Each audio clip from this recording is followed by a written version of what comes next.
At Kansas Insurance, we know one size doesn't fit all. In fact, our whole mindset is based on customized policies for you and your families. We're local, and we do what we do because we care about you. Think of us as brokers for your insurance needs. Working with Kansas Insurance gets you the award-winning service and attention to detail that only an independent agency can provide. All across Kansas, we're here to help you manage and plan for all types of risk. Contact a local agent today. Kansas Insurance. Local, independent, serving you. A great collision on the field? Awesome. An awesome collision on the road? Not so great. If that bad play does come your way, take your car to S&S Auto and Body Shop in Tonganoxie. S&S has been the area's premier auto collision repair center since 1972, working on all makes and models, glass replacement, bumper repair, fiberglass and plastic, color matching, and so much more. And they work with all insurance companies. Get your ride back in the game and learn more at snsautoandbody.com or call 913-369-3193.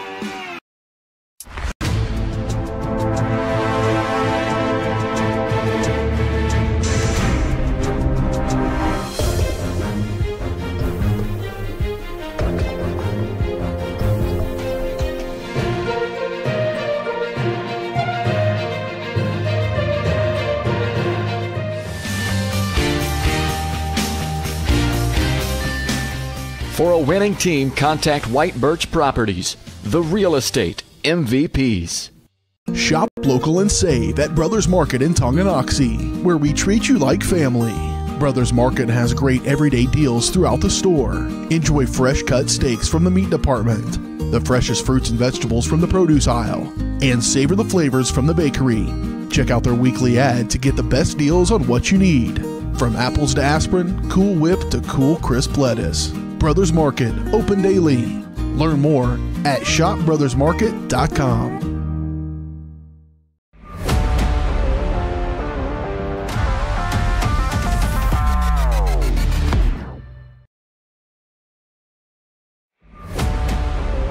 This is your home for the Chieftains. Tonganoxie Sports Live. Tonganoxie Sports Live is presented by Kansas Insurance, locally owned and operated. Kansas Insurance agents have years of industry experience. Learn more at kansasins.com.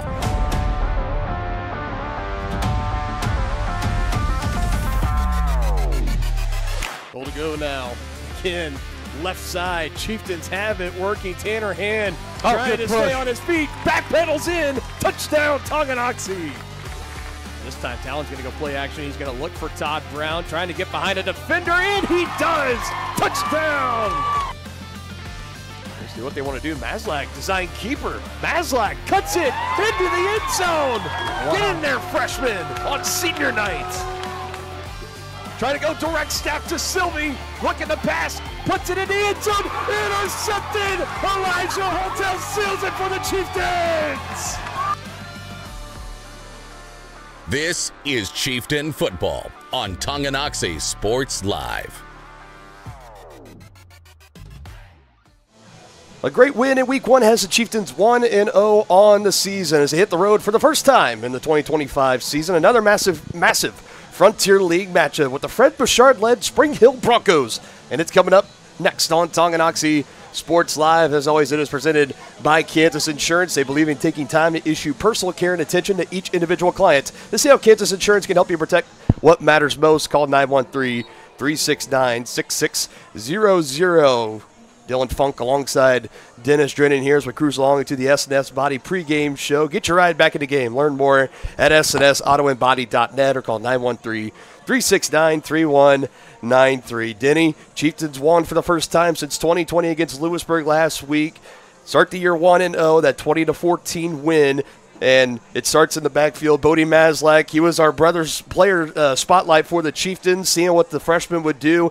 Well, how about this for your first varsity start? 298 total yards of offense and 2 rushing touchdowns. He was phenomenal. Yeah, he was spectacular, and he's going to have another game like that if they're going to come out on the winning side tonight. They're up against a really tough Spring Hill Broncos team who also won last week.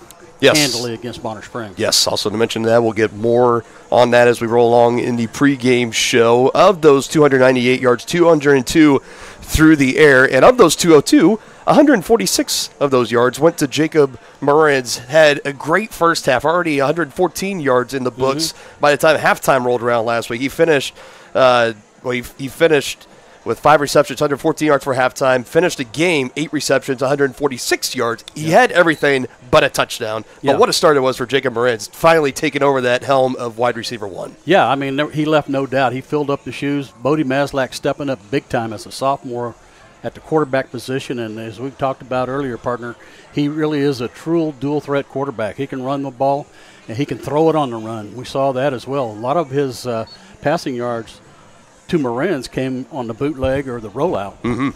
So he's accurate moving in the pocket. You mentioned seeing how the offense will kind of evolve around Bodie Maslak, a little bit more of those bootlegs, design rollouts for Bodie. Definitely part of the play call sheet this year for Coach Preston Schroyer, now 4th year as head coach. Let's talk about the defense, too, because at the end of the day, they say defense wins you championships, and this defense, Denny, they looked like they were in midseason form already, allowing 14 total points, and they sealed the game late with an interception, 1 of 2 INTs collected in that game. And that was at a point where Lewisburg, they were driving. It was a 4th and 8 play. They were right near the edge of the red zone. Potential, if they score, and they're an extra point away from potentially winning the game. But the defense stepped up. 2 sacks collected as well. Baron Dorn and Jack Reichman each collecting those 1 interceptions. Reichman the one to seal it at the end. And they held Lewisburg to a punt and 2 turnover on downs in all their 3 fourth-quarter possessions, holding on to that 1-score lead. Yeah, and defensive end Holthouse, I'm telling you what, he had a game too, partner. Sometimes it doesn't always show up in the stats, but he was in their quarterback's face and in that backfield all night long. 3 tackles for loss in week 1 for Elijah. What a start it was to his now junior campaign. But now they take on the Spring Hill team, and they could very well not be playing again for a long time after this. So if this is going to be the last time for a while, let's make it a good one. I'm sure both teams are saying. And for this offseason, Jason Fee back, no longer the head coach after 10 years, and all the buzz around new head coach Fred Bouchard, who replaces him, who comes in under his belt, getting 200-plus career wins at the high school level, multiple state championships on the Missouri side. In fact, a Missouri football coach's first ballot Hall of Famer, and just a well-known program builder no matter where he goes. Staley, Harrisonville, does not matter. Now he comes here to the Spring Hill team, and he got his team off to a hot start after they blew out Bonner Springs by 40 points in week 1. What a test this will be for the Chieftains. Yeah, no question. This is going to be a really big measuring stick for these this Chieftain football team, because they're up against it tonight. You don't see too many Hall of Fame coaches at this level.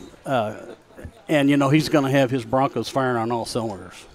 So. Led by 19 seniors for Coach Bouchard coming back from last year. It should be a great one. We got more to break down on this matchup and then some when we return to the S&S Body pregame show.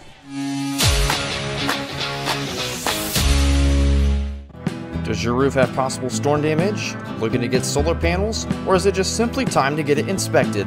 That's where Balmer Roofing and Solar come into play. Balmer Roofing has a combined 40 years of experience with JAF Master Elite and Emerald Pro contractors. The Balmer family and their team are ready to give your house a brand new roof or solar panels at an affordable cost with a 50-year warranty. Life has mishaps and they want nothing but your customer satisfaction. Let them prove why so many of your neighbors choose Balmer for their roofing projects. To schedule a free inspection, call 913-845-5252 or visit them online at balmerroofing.com. Your one stop for beauty and relaxation. That's the Beauty Bar, Salon, and Spa in downtown Tonganoxie, offering services for men's and women's haircuts, facial waxing, tanning, makeup, bridal services, and more. Their team is dedicated to providing a memorable experience for each guest.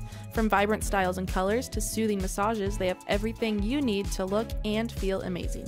To make an appointment, call 913-347-2957 or visit them at 414 East 4th Street in Tonganoxie. There are places where all roads lead to families providing for their loved ones and their community, where friends are found down every street. That's where you'll find us, taking time to get to know you, calling you by name, generation after generation. Farm Bureau Financial Services. It's your future. Let's protect it. Contact Farm Bureau agent Tex Vandervoort in Tonganoxie today.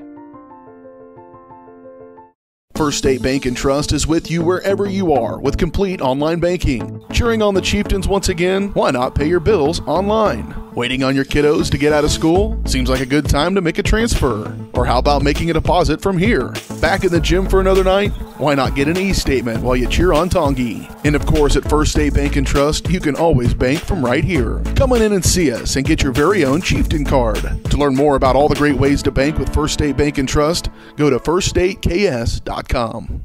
Are you ready for a mouth-watering journey down memory lane? Introducing Flashbacks. Start your day off right with our fluffy pancakes, omelets, or a cinnamon roll. For lunch, sink your teeth into our juicy made-to-order burgers, Philly cheese, and more. Flashbacks' friendly staff and welcoming atmosphere make every visit a delight, and their menu is filled with comfort food that will give you those warm, delicious flashbacks. Visit them today in downtown Tonganoxie, open 7 days a week from 7 a.m. to 12:30 p.m.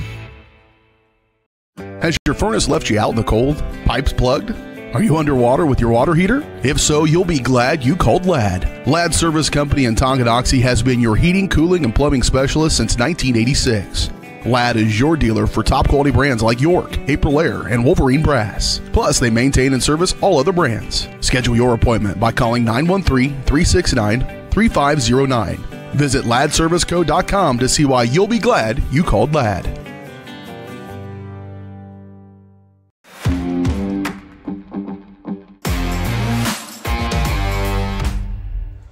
Welcome back, rolling along coverage of the SNS Body pregame show. Kickoff just under 30 minutes away. And this one, and no better time to go and take a look back at last week's game recap and analysis brought to you by the Tonganoxie Public Library. Why pay for downloadable audiobooks when you can stream them for free with a Tonganoxie Library card? Download the Libby app or visit the library's website to learn more. Week 1, home opener. Never want to start the season anywhere but home in front of the home crowd. That's what the Chieftains got to do. 0-0 score. We head to the early parts of the second quarter, the first of 2 rushing touchdowns there for Bodie Maslak. That got the Chieftains on the board 7-0. Max Amron, first-year starting junior for the Wildcats. He takes his team down the field and caps it off a 15-yard rushing touchdown of his own. We are tied early at 7. This is under a minute to go until halftime. Throw down to the line to the right side. Jacob Marin's able to break some tackles, makes his way close to the 40. Very next play, he liked it so much, he said, this time let's go to the left. Marin's, look at the speed, getting through that window into Wildcat territory. Out of bounds near the 30. Chieftains, 15 seconds. Maslak stepping up. Offensive lineman knocking white jerseys down. You love to see it. A throw to the near corner. He said he stepped out at the 1, but a big reception for Elijah Holthouse, and Bodie the next play would cap it off. A 1-yard rushing touchdown. 5 seconds left. It was a masterclass to wrap up the first half. Now we go to the second half here. Bodie, a little bit of Houdini here. How about that? Pulling it out of the gut of Riedel at the last second. Flags were down. They were against Lewisburg, but look at this. To pull it out, avoids one defender, able to escape. He's got a lineman down. Whoop! Yep. How about that little jump over? Athleticism all the way around for Bodie Maslak, keeping that play alive. Same drive, steps in the pocket, fires a dart. Kipton harder inside the 5. He is slung down. Chieftains on the doorstep again. This time, Blake Riedel will get his first rushing touchdown of 2025. Cody Lobb missing the extra point, so it's 20-7. Amron on the rollout, over the middle. John Getterman brings it in on the run. Big gain for the Wildcats in the Chieftain territory at the edge of the red zone. This is Bryce Thompson, who did not have a rush in the first half. This was his first drive in the second half, and he takes it in. A 12-yard touchdown, lowering the shoulder. One-score game again. Up the middle, Riedel. Strong running from him, looking like older brother Corbin on that play. Strong running from Blake. They go for a field goal try here, so it's 38 yards blocked, and Lewisburg would scoop it up, get a little bit of a return, but tracked down still at the Lewisburg 45-yard line. So momentum halted for a moment there, but defense says, I got you back, Cody. That's Baron Dorn. He got the interception. It was knocked loose. It was one of those plays. It's an interception and fumble recovery for Baron Dorn. But a big one there. Fourth quarter, bad snap. 4th and 4 for the Wildcats, and they turn it over on downs. Another big mistake in week 1 for Lewisburg. Back to the ground. Riedel and Chieftains trying to put the game away, but not going to do it on that drive. Stripped, trying to get those extra yards. That gave Lewisburg enough time to knock that ball loose. Wildcats take the ball away. Under 7 to go in the game. Amron trying to roll out, avoids one. Hip, Joel Murray comes in for his first varsity sack right near the goal line. Another big stand by the defense. Wildcats would get the stop. Ball back under 2 minutes ago. They fired down the field. Martin Soto. They went to him the play before. He missed it, but they go again. Heads-up play here by Baron Dorn. He was not down on the play. Yeah. Or that was Hunter Neihart on the tackle. But a big hitter there for Lewisburg. Fourth down, gotta have it here, and it's the sophomore, Jack Reichman, that comes in with the game-sealing interception under a minute to go in the game. And Tongi would hold on to win 20-14. Again, the first win against that Lewisburg squad since 2020, Denny. And what a way it was. What a thrilling game it was last week. I already mentioned before Spring Hill. It was a 47-7 win against the Bonner Springs Braves. We'll talk about that matchup, plenty and more, next on Tonganoxie Sports Live, presented by Kansas Insurance.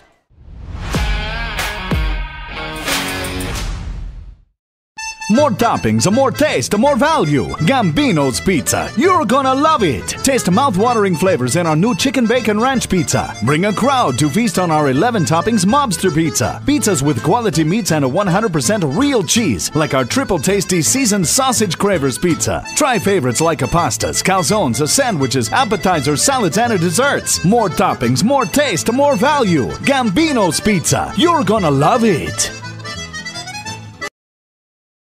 For projects big or small, Southern Star asks you to always call 811 before you dig. It's free, easy, and keeps our community safe. After calling 811, a professional will use paint or flags to mark buried utility lines within a few days. And calling 811 is the law. Hitting underground lines can disrupt utility service and cause serious injury. Safety is in your hands. Every dig, every time. Hey, you ready to go to my mom's? Well, I can't go today. I have to mow. It's probably going to take all day. Well, that's too bad. Don't work too hard.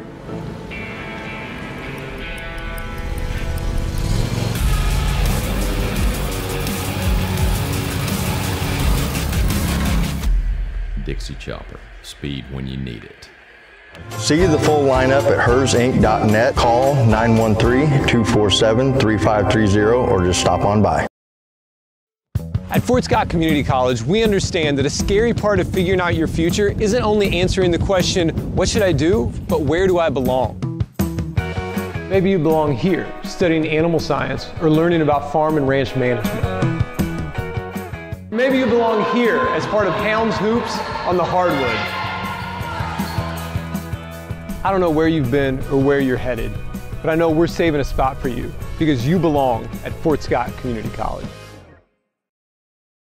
The same look and location of a classic drugstore with the services and supplies of a modern pharmacy. That's what you'll find at the Downtown Drug Store in Tonganoxie. Of course, Downtown Drug is the local choice for your prescriptions and health needs, but did you know they have the best selection of Tonganoxie Pride and Chieftain game day gear in town? And a whole lot more. Cards, gifts, home decor, and even the best way to satisfy that sweet tooth. The Downtown Drug Store. Call 913-369-3800 or visit them online at thedowntowndrugstore.com.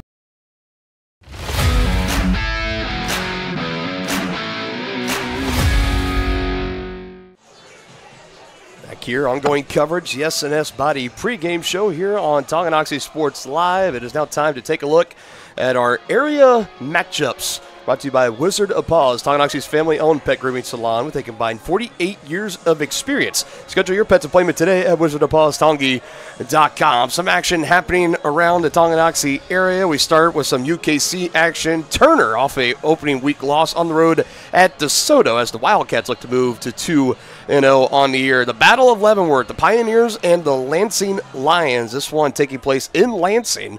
Big one between the Pioneers and the Lions. Topeka West Chargers at the Shawnee Heights Thunderbirds, and the Piper Pirates taking on the Basehor Linwood Bobcats, former members of the Old Call Valley League, and Piper, a former member of the Frontier League in the early 2018-2019 years, but a clash within the UKC this time around. Shawnee Mission East Lancers at the Topeka Seaman Vikings. Vikings losing their first week game against the Piper Pirates. So the Vikings will be looking to bounce back. Remember last year coming off their best year in program history. A tough matchup with 6A, Shawnee Mission East. In and around Kansas City, St. James Academy, contender in 4A at St. Thomas Aquinas, one of the juggernauts of 5A, looking to get back to the state championship game there. And the Blue Valley Southwest Timberwolves taking on the Bishop Miege Stags. As for action in the Frontier League, you got Ottawa taking on the Baldwin Bulldogs. The Eudora Cardinals taking on the Bonner Springs Braves. Both teams losing in week 1. The Cardinals look to get on the board with a win here in week 2.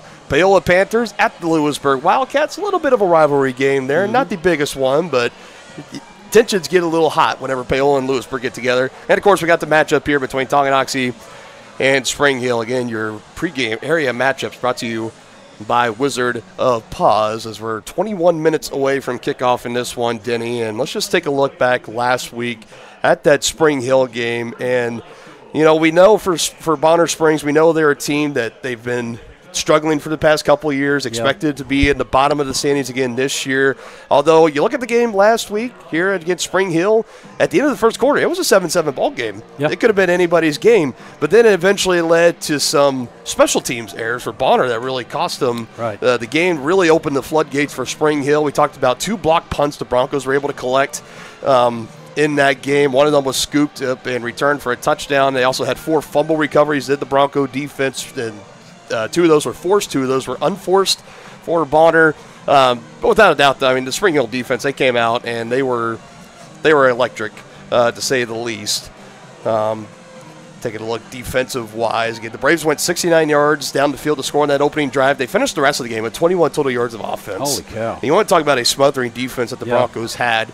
Now, we know Tongi's going to be a little bit more diverse in their play calling tonight. Bonner was kind of a little bit more of an 85 to 15 ratio as far as run to pass. So, I mean, when you have that benefit of knowing, hey, they're going to run here, they love to run a 3-4 front on defense at Spring Hill. You're able to bring those backers up, and everyone just filling the gap. Yeah, stack the box. I mean, they were just kind of able to have their way with Bonner after pretty much from the second quarter on in that game. As for the offense, 344 total yards of offense on 53 plays at 6.4 yards per play when you break it down.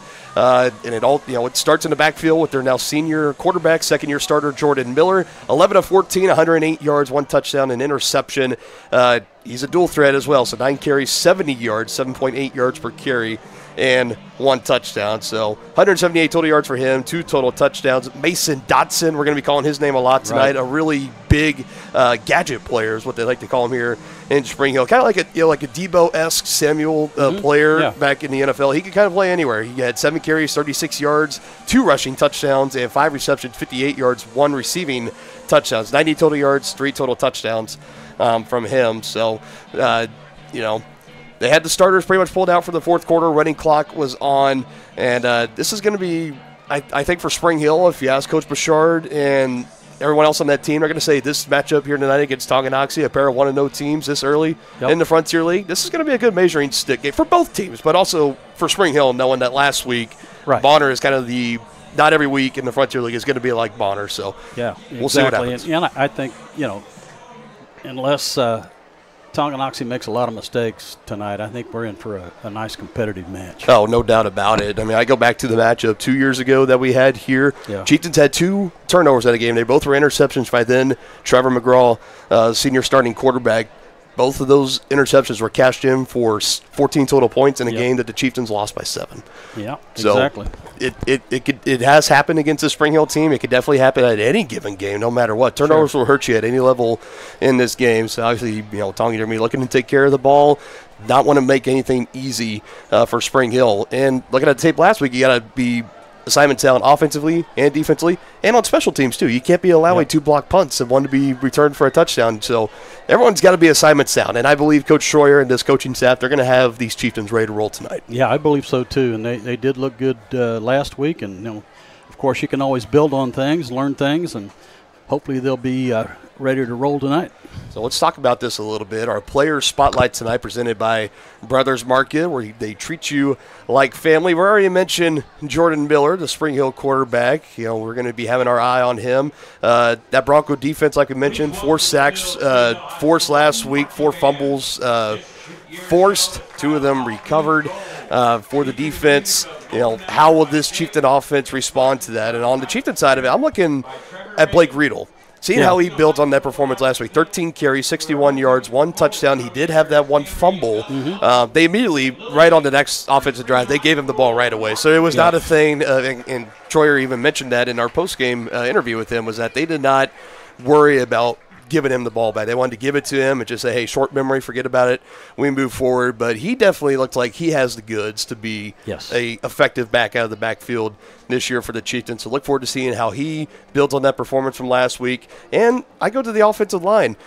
You and I, many times, we talked about how much open space Bodie had, how much time he had in the pocket, able to survey. And when you got a dual threat guy like that, you give him time to survey, and then when you give him time to step up in the pocket and he could take off and run with it, he definitely becomes more dangerous. And it starts with the offensive line, which I know Bodie, Sports and Kansas reporters were there at the game. They were talking with him after the game about his performance. And I love that one of the first things he said was, it was because of my offensive line. Giving them credit for his success. That's a lot of maturity for a sophomore. No doubt about it. So seeing how this offensive line will respond tonight against this front for Spring Hill. It's going to be no secret on the offense and defensive line. Spring Hill's going to be coming in a little bit bigger, a little heavier than the Chieftains. It's not necessarily abnormal for Tongi to come in a little undersized on the line, but they still seem to hold their own game in and game out. Expect tonight to be no different whatsoever. One of the things we saw last week, partner, was, and you talked to Coach Bond about this as well, is we were seeing a lot of rotation in on that offensive and defensive lines to try and keep some fresh legs in there, and I think that helped out later in the game. Yeah, no doubt. And then that's going to be something to keep an eye on tonight, because another thing Spring Hill has, they have a bigger roster, they have more players, they have the ability to platoon. So 11 offense, 11 defense, a mix of guys on special teams. So especially on a 90-degree night, we're going to have to watch out for cramps. Oh, no doubt about that. We'll give the weather report just before kickoff, but this is definitely a much hotter game than it was from last week. We went from about mid to late October in week 1 to this feels like week 2 in middle September here in week 2. Yeah, no doubt about it. It is homecoming night here tonight at Spring Hill, so there's going to be plenty of festivities happening on and off the field here at the game tonight. Expected to be a big crowd on hand. Just want to let everybody know, hoping it doesn't happen, but if something happens to our stream and we go down, we also have our crew of Spring Hill Sports Live that is here tonight, so you can also go to that game over on YouTube. And we hope you stay here, but in case if anything happens, there is a second option to watch the game if for some reason we're not able to be able to do that. But we're showing all good signs here right now in the SNS Body pregame show. More when we return.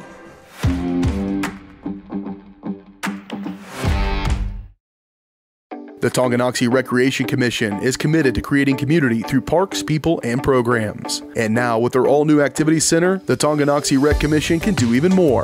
Tongi Rec understands the benefits reaped through recreation are endless. Tongi Rec has a long list of classes, activities, and programs for the young and young at heart. For program pricing and schedules, call 913-845-3502. Visit them at the all-new activity center at the Tonganoxie High West campus or go to tongirec.org. Tonganoxie is the ideal location to start a business. That's why the Tonganoxie Business Association has strived towards a common goal of adding value to businesses and the community since 2015. They assist in providing improved services for customers and visitors, encouraging and enhancing businesses, and preserving historical and cultural assets. Follow them on Instagram for the latest and upcoming event information, and become a member today by visiting their website, tonganoxiebusinessassociation.com. Proud supporters of Chieftain Athletics.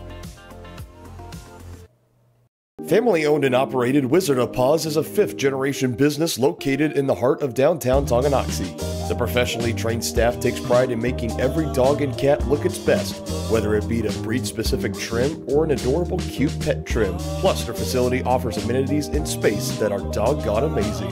Call Wizard of Paws to make your appointment at 913-416-0255 or visit them at 406 East 4th Street in Tonganoxie. Learn more at wizardofpawstongi.com.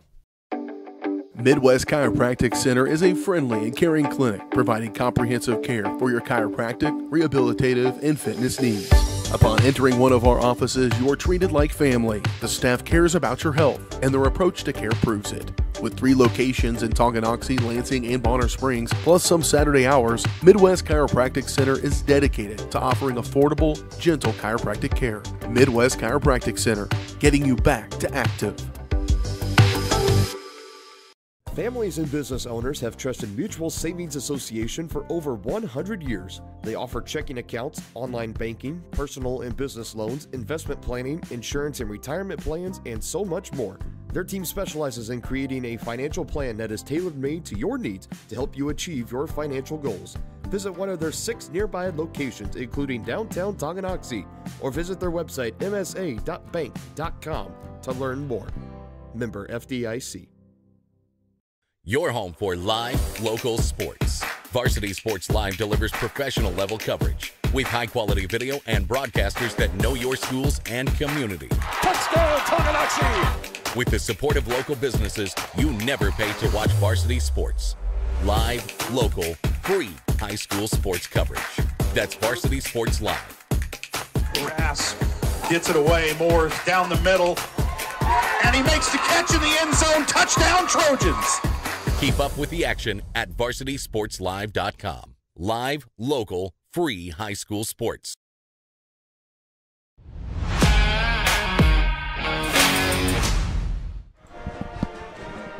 Continue to roll along here. S&S Body pregame show on Tonganoxie Sports Live. Get your ride back in the game.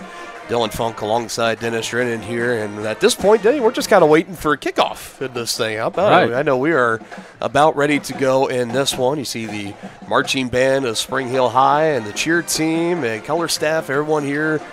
What, color guard? Is that what it is? Color guard, there it is. Thank you. I know you raised 2 band daughters growing up, my mom and my aunt, so I know you would. I knew you would know what that was. So thank you for helping me on that. 10 minutes ago till kickoff here, Denny. How about we get to some keys of the game? Brought to you by First Security Bank, proud supporters of Chieftain Athletics. I'll go first. I'll get us started here. I think one of the big keys for me tonight, and I'm going to be keeping an eye on, is getting pressure on Jordan Miller tonight. And it's not to get in the pressure, just have him roll out and run all over the place, because he's going to hurt you. As we'll step aside here briefly for the playing of our national anthem.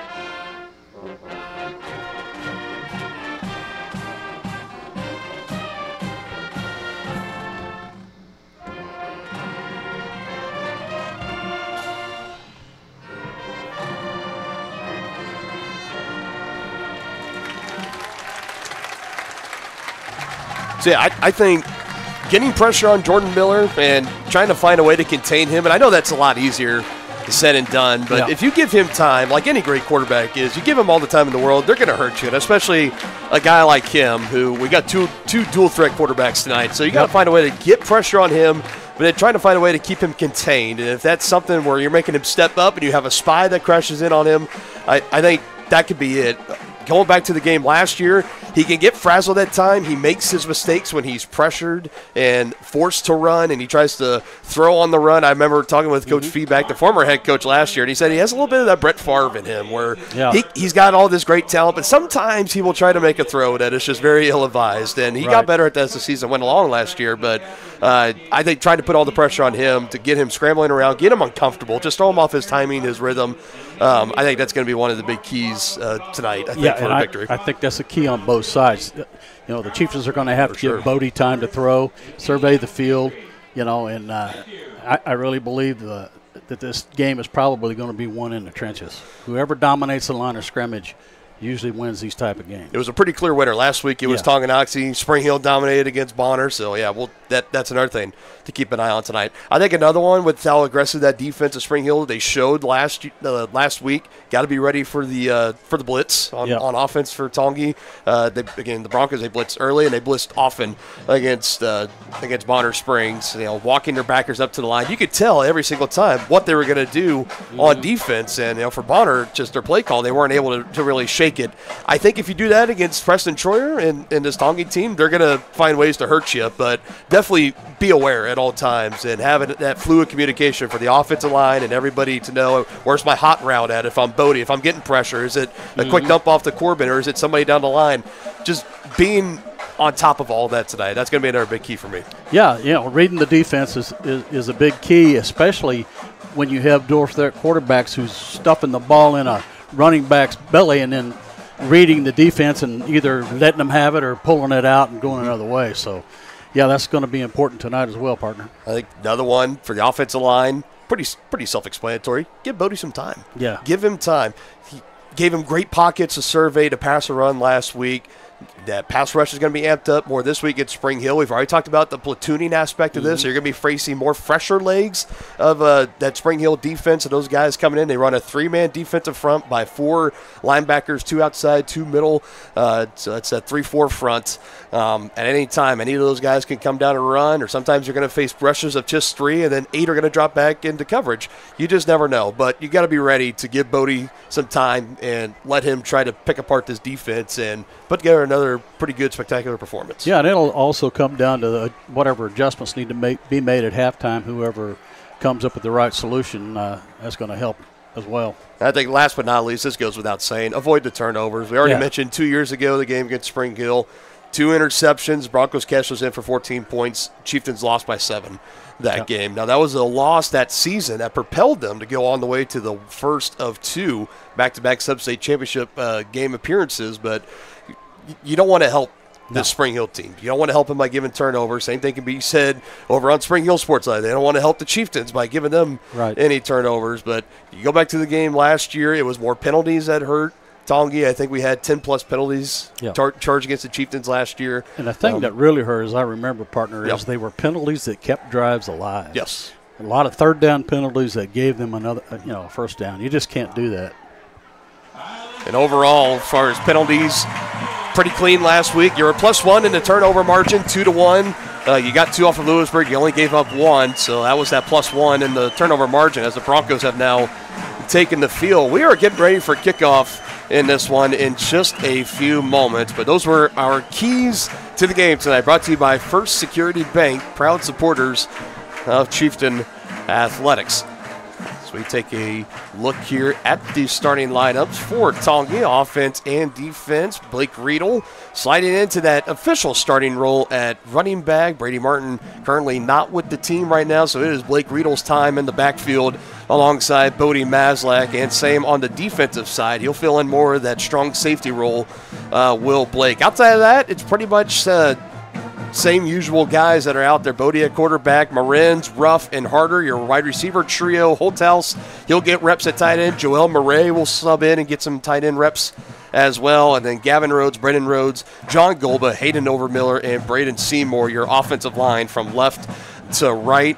And that defensive line, it's kind of hard to put a starting lineup graphic for the D-line in it because they just it's like rapid substitutions all the time. But you're going to see Holthouse, you'll see Overmiller, Golba, Rhodes out there among many, many other names all throughout tonight. Joel Murray, Owen Robbins, your starting linebackers. And in the secondary, sophomore Jack Reichman picking off Max Emron. Last week, already an interception under his belt at the varsity level. He's got to have a lot of confidence back there. Kipton Harder as well, Blake Riedel, Hunter Neihart, and Jason Lindsay. As both teams now are making their way up at the midfield logo. Looks like Neihart, Golba, and Corbin Truitt, the 3 senior captains for Tonganoxie. Multiple captains out here for Spring Hill. Brooks Bayer, among many, many others out there. Caden McKenna. Great to see another McKenna out there for Spring Hill. We remember his older brother, Colton McKenna, from 2 years ago. I look at that matchup 2 years ago. how spoiled were we? Colton McKenna versus Colton Bruisman. Yeah. In that match. I mean, my goodness. That was just a thriller. Wish Tongi came out with the win, but I mean, what a great game it was. It was two of the best high school running backs in the KC metro area that season and have been for quite a few years or so. So we are just waiting to see the opening coin toss, trying to decide who will start with the ball in this one. Chieftains started out last week on defense. They won the toss and deferred their option to the second half. They'll be looking to do the same here as the coin is up and in the air.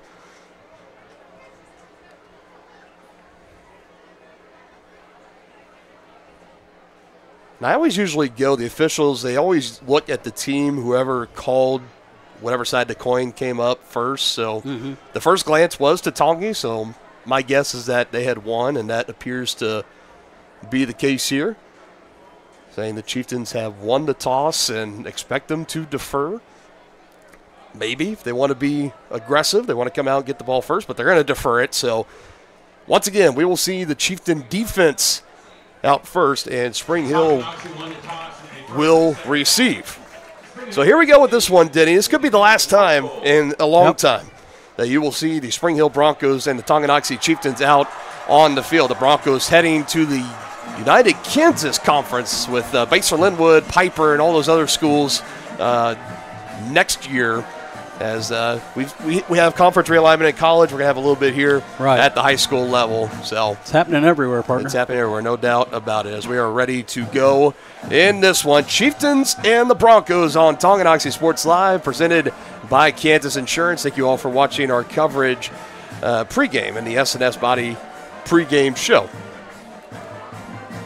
So we take a look at the both teams coming out onto the field. And here's your Grounded weather presented by Grounded Coffee House. Established in 2022, Grounded Coffee House serves great coffee with an even greater cause. To learn how you can make a difference and to support, follow them at Facebook at Grounded Coffee House, Tonganoxie.com.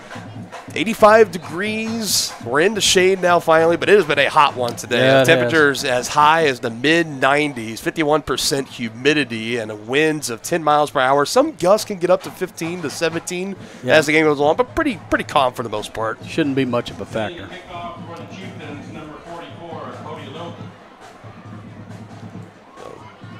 Cody Lobb will be the one to boot it away for Tongi.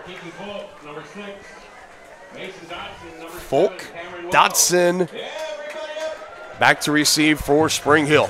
Yeah, it's a good day to have an iced coffee at Grounded Coffee. No doubt about it. Yeah, forget the hot coffee. Let's get an iced coffee brewing in us today. And thank you to Grounded Coffee House for our kickoff Grounded Weather Report.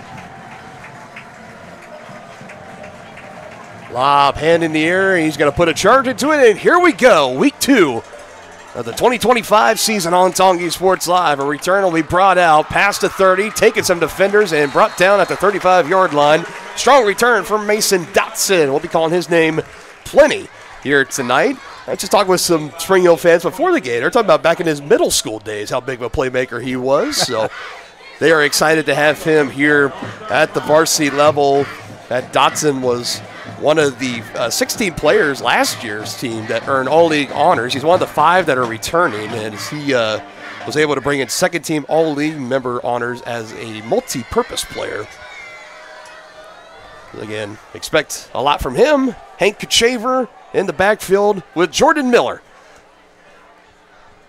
Kachaver will start on the right side of Miller. Miller will throw down the line first play. Wide receiver screen. Had a big stiff arm, but a good recovery for the Chieftains to get the tackle Keegan Folk. Brings that one in, and that is how we get this ball game started.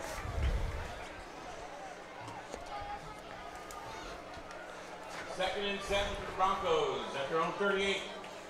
Just a quick little gain of 3 there through the air.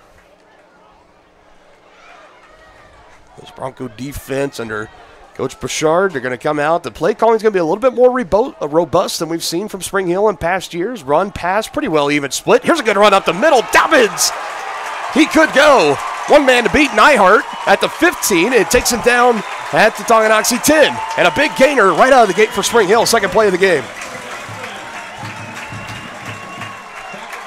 That was an option, and Spring Hill made the right call and giving it to Dobson up the middle.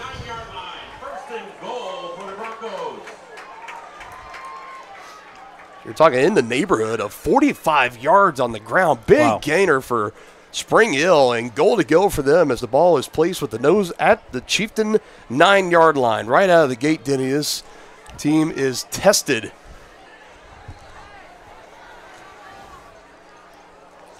See if they have an answer here. Miller pulls it out on the mesh, slung around, and penalty flags will come in. Expected to be a face mask on Tongi.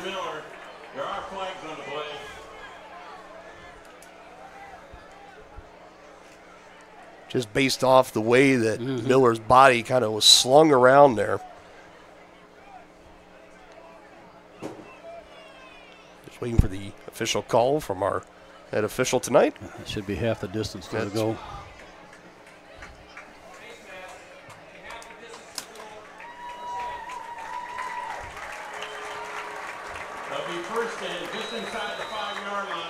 Now moving from the 9 just to inside the 5.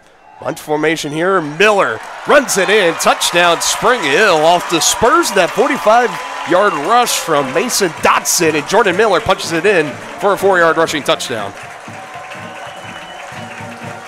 Not how you had it drawn up on the Tongi defensive side, Denny. No, sir. They gave up a huge run on that play and then added a penalty to it as well.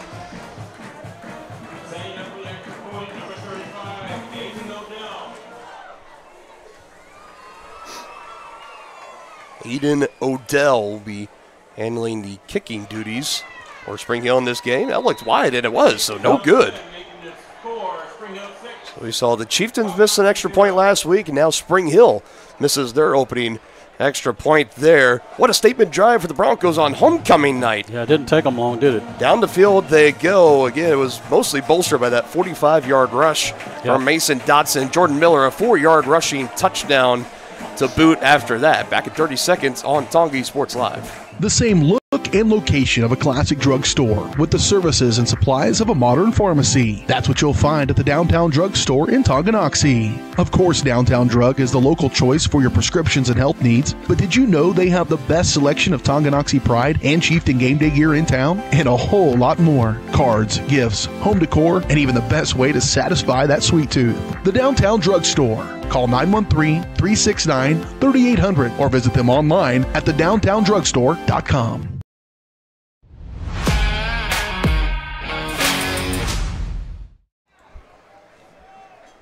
Time for the Broncos, just 4 plays. One of them being negated by a face mask penalty. Half the distance to the goal on against Tongi as they go down the field and score. The extra point from Odell was no good, so it's just 6-0 for Spring Hill. With how great and picture perfect of an opening drive that was for them, that missed extra point will put a little damper into their spirits, I'm sure, but now the Chieftain offense will get a chance to come out and respond. A kickoff return from the 10-yard line, making a couple of men miss.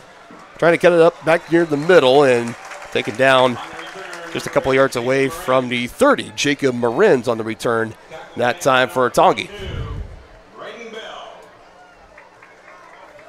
So, Bodie Maslak back on the field here for the Chieftains, trying to answer his team down early. He had a great game, just shy of 300 total scrimmage yards game last week. 2 rushing touchdowns for Bodie. Blake Riedel in the backfield with him. He will be on his right hip to start. 1st and 10, Chieftains at their own 28-yard line. Spring Hill showing some pressure. They run it on the ground, and a modest gain to start here for Tongi.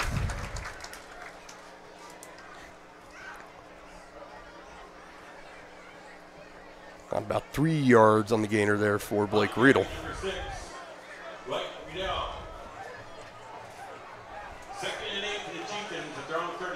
Two by one set, 2 receivers far side of the screen. I'd look for a wide receiver screen here. Calls for it. Nope. Option. Maslak, look at him bringing a couple of tackles and squirts it up the middle. And a nice gain that looked like might have been for negative yardage, Denny. And the sophomore, cool, calm, and composed. Nicely done there for Bodie. Yeah. He turned a potential tackle for loss into a nifty little gain. 6 yards to put there. So from 3rd and long to 3rd and short. Heads up awareness there for Bodie Maslak. 3rd down and 2.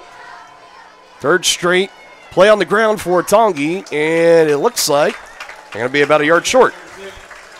Be an interesting call here for Coach Troyer. On the stop, number 57, Cole Benhow.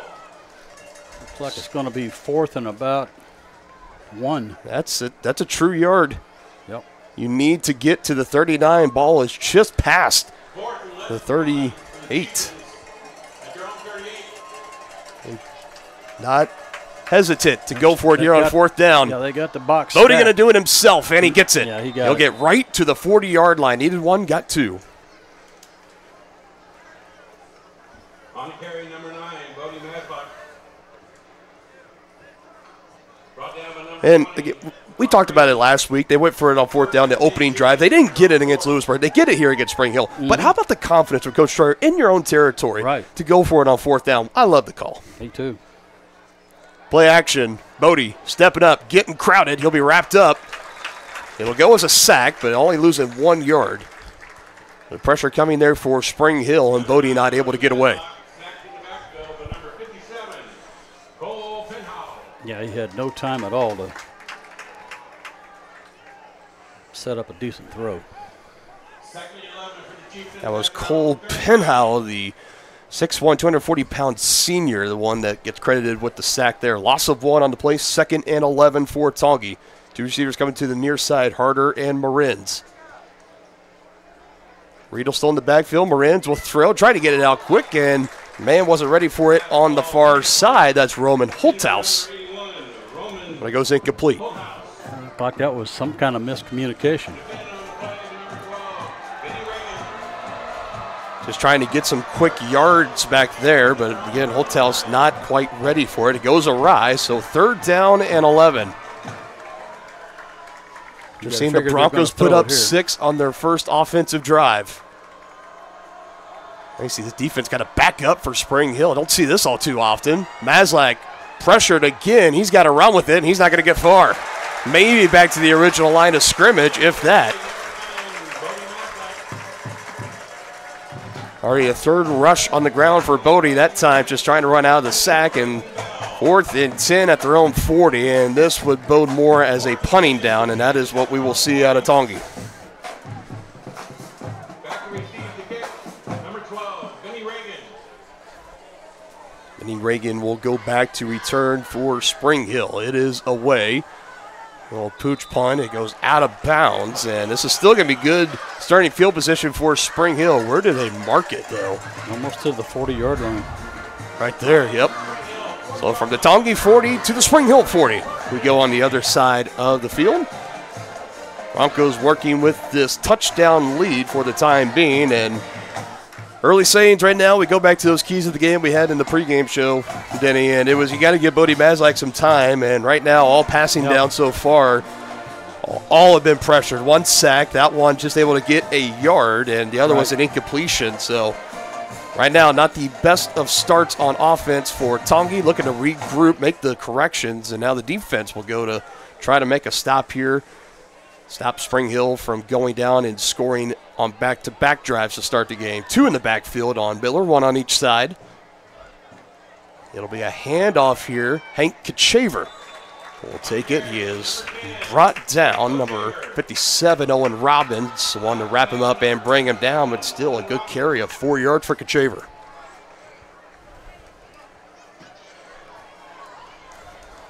And all early indications is that domination in the trenches right now. You got to give the early nod to Spring Hill. No question about it, partner. They're big guys up front right now. They are moving some furniture around. Other 2 back sets, a rollout, little dump off. Dobbins, he's got space and time up the near sideline, past midfield, and shoved out of bounds. 1st down and more for the Broncos as they take it near the Chieftain 40-yard line. Bring it back closer. Near side official says he went out of bounds at the Tongi 43.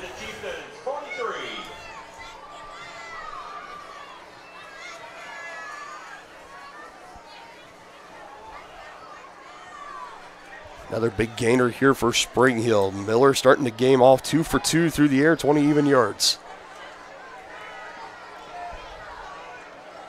From the Chieftain 43, could be an option play. Miller trying to take it himself, but Chieftain defenders are there.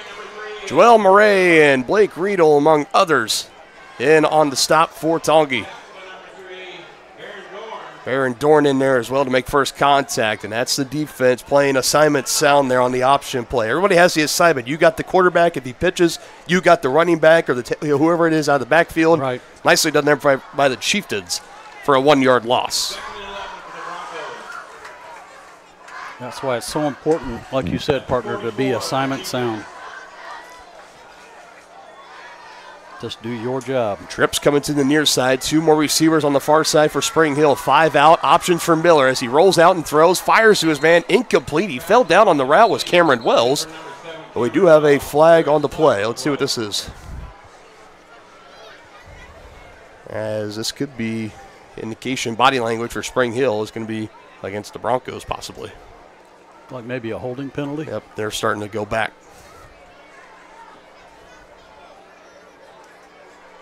False start. Well, I'm going to assume that it's an illegal formation that they're going with there. Could be a false start, but if it was a false start, it would be. I would think they would call the play the blade dead. But. Makes it 2nd and 16. The Broncos, Chieftains 49. Both teams now a penalty apiece in this one. 2nd and 16, back near midfield for Spring Hill. Coming up 5 seconds on the play clock, 3 seconds too, and then Coach Fred Burchard is going to have to take a timeout here as offense for the Broncos a little behind there. And what you had kind of an extended period of time too in between penalties to kind of get the play call in and figure out what you wanted to do, but dragging behind there is Spring Hill, so they will burn their first timeout here. Denny, how about some more Kansas City, Kansas History 101 presented by Kansas City, Kansas Community College. This matchup between the Chieftains and the Broncos, 10th overall meeting. Tongi leads the all-time series 6-3, and they first met back in the 2016 season. The 2020 game, it was supposed to happen but canceled due to Spring Hill players testing positive for COVID. Tongi would then play Southern Boone out of Missouri in a big win for the Chieftains on a Saturday afternoon. That 2020 year was just chaotic, if I ever remember. Chieftains won the first 5 meetings, including the lone playoff meeting between these two back in 2019. However, Spring Hill has had the momentum as of late. 3 of 4 winners in 3 of the last 4 games. And this could be the last matchup for quite some time, with the Broncos leaving for the UKC in a year's time. Again, History 101 presented by Kansas City, Kansas Community College. So coming out of that timeout, it's still second and long here. 2nd and 16. Still in Chieftain territory at the 49-yard line, about as far back as you can go. 25 seconds still on the play clock. Officials getting everything organized in their book, and we will let it roll. So what will the Broncos come out with here? 2nd and long, 3 receivers on the left side. Miller takes a snap, design roll to his left, looking to throw down the field, and way overthrown, incomplete. Nearest to it was Dotson, with 2 Chieftains blanketing him between Kipton Herter and Blake Riedel back there. So even if he is able to get that one a little more on target, I don't think anything good really would have happened there. First incompletion of the night for Jordan Miller brings up 3rd and long. And the first 3rd down of the game going to be forced to face here for this Spring Hill offense.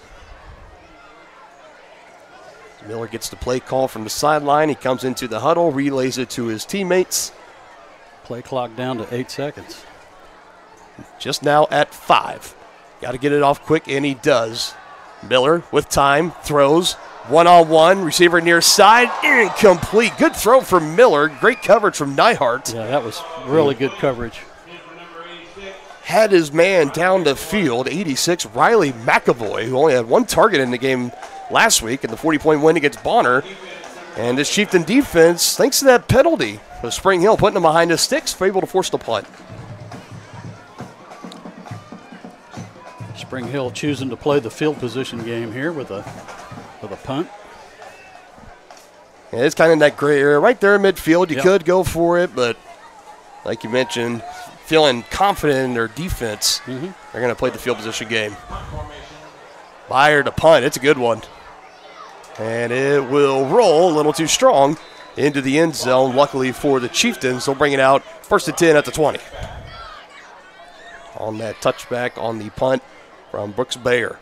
Yeah, Chieftains dodged a bullet there. Just under 4.5 still to go in this first quarter, Denny. And, you know, it looked like it could be in for a long night for the Chieftains, but the defense making a stop there, and now another chance for this offense to come out here and try to make something happen. Yeah, they're going to have to get more efficient on offense. No question about that.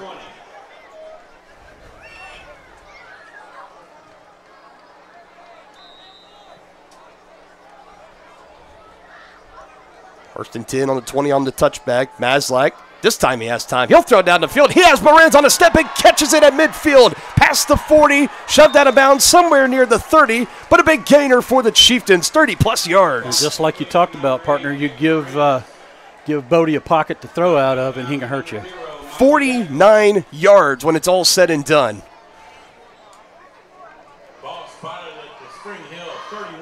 And now you can just kind of feel like we're talking, all right, let's shake that rough start off, and here we go. Let's strap in. Let's get ready to go. Big 49-yard gain through the air on a dime. Moranz caught it right at midfield and took it on a nice scamper of 19 more yards. Run after the catch. They'll go to the ground. Riedel trying to survey. Had a hole, but it closed up quickly. They'll say he just got past the 30. Getting about 1.5 yards on that. Zeidler Stewart, one of the 19 seniors on this Spring Hill roster, and on the stop for the Broncos.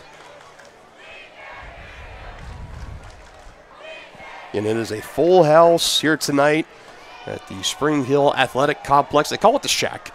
Homecoming night here in week 2. Chieftains trying to spoil it. Here's another run with Riedel. Staying on his feet, running hard, comes just shy of the 25-yard line, 3rd and medium. And I would go on a good hunch here, Denny, and I would say if he doesn't get it here, This is four down territory, right? Yeah, no question. So barring if there's a big loss here for something just unforeseen, I think for Coach Schroyer, he's going to stick to his guns, trust this offense, and he's going to give him that extra down to try to make something work with. Again, not quite in field goal range for Cody Lobb just yet. They're looking to tie this game up with a touchdown.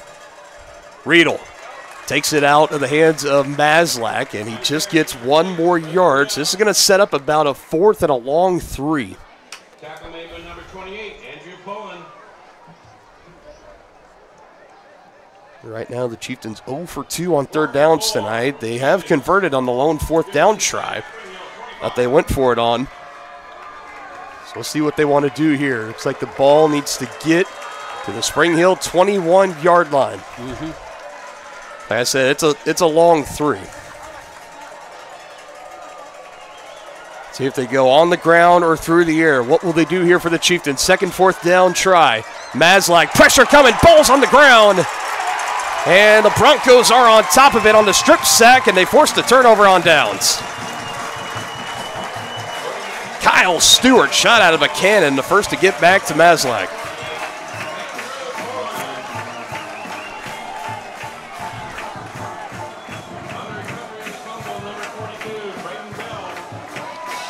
Braden Bell on the fumble recovery.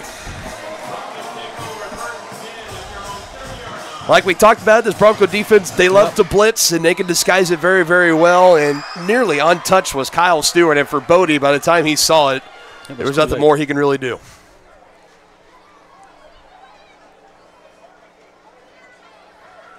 Again, you were fairly deep enough in Spring Hill territory, so you get the turnover on downs here, and it's 1st and 10 for the Broncos right at their own 30. So not the worst thing in the world. You would have loved to see them try to convert there, but all things considered, on a strip sack of all the bad things that could happen, I think. Yep.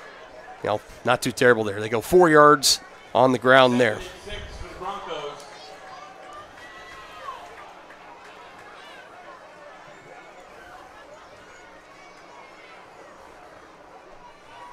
4 more on the ground for Kachaver.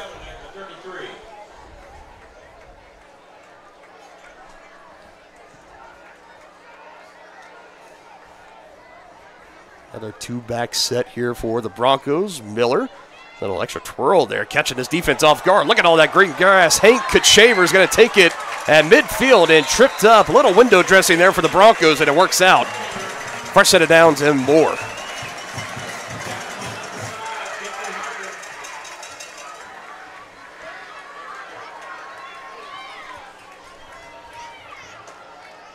First and 10 Broncos at the Chieftains, 47.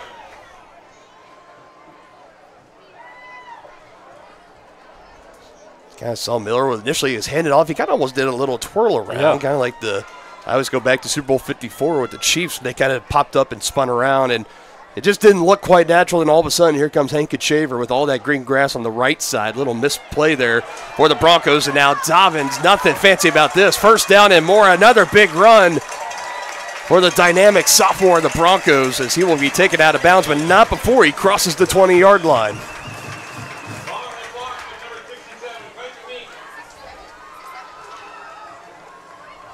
28 yards when it's all said and done, Denny.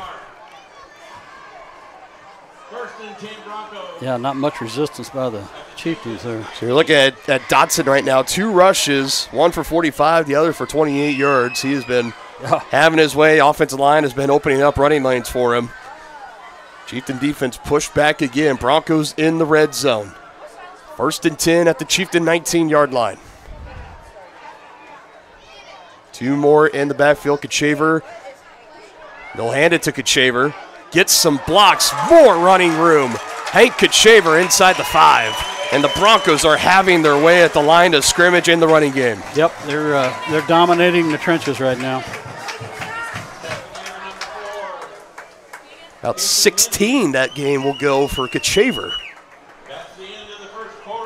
And the first quarter will come to an end. Broncos will be inside the 5 to start the second quarter. 1 down, 3 to go here from Spring Hill High School. Your score, Broncos 6, Chieftains nothing. Hi, do you offer insurance bundling? Enter authentication code. Hi, do you offer insurance bundling? Enter authentication code to start transaction. Where would I get the code? Please enter code. Okay. Sometimes humans are just more helpful. Wrong. Let's talk about bundling and see if there are other ways for you to save with a super check. That sounds great. Here, take a look. Farm Bureau Financial Services. It's your future. Let's protect it. Contact Farm Bureau agent Tex Vandervoort in Tonganoxie today. At Fort Scott Community College, we understand that a scary part of figuring out your future isn't only answering the question, what should I do, but where do I belong? Maybe you belong here as part of Fort Scott Community College's John Deere Tech program.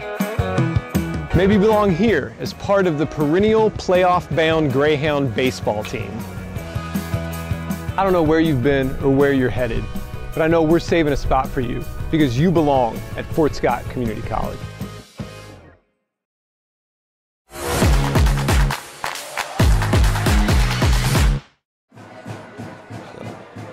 Back here live, 6-0 as we head down to the other end of the field. And it'll be 1st and goal for Spring Hill. They have been dominating on the ground so far here, Denny. Yeah, no question about it. That offensive line for Spring Hill is really opening up some holes. Down the far side, he'll just hand it off on the ground. Dobbins, extra efforts. I think he might have lost the ball, and it was recovered by a lineman and taken in for a touchdown. They're talking about it. Colin Rounds-on, the offensive lineman that scooped it up and in for the touchdown, and they signaled touchdown on the field. Yeah, they're talking it over now, though. I just say the initial signal was touchdown, and I think it's going to, I don't know, they are huddled up and talking about it, but I think this is going to stand. So when it's all said and done, it's going to be a 4-yard rushing touchdown for Colin Rosanzan. And that play, it's going to stand, Denny. Yeah, they're going to go for 2 here, partner? I believe they are. Trying to make up for the missed extra point.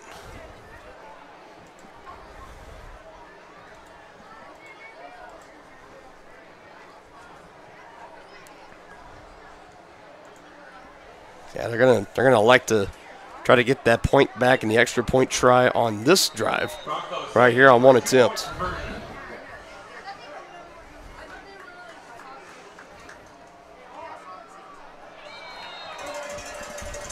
Now flags will come in.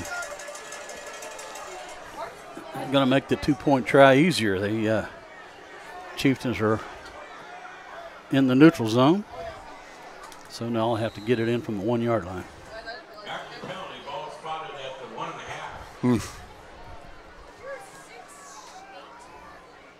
Second penalty of the game on Tongi.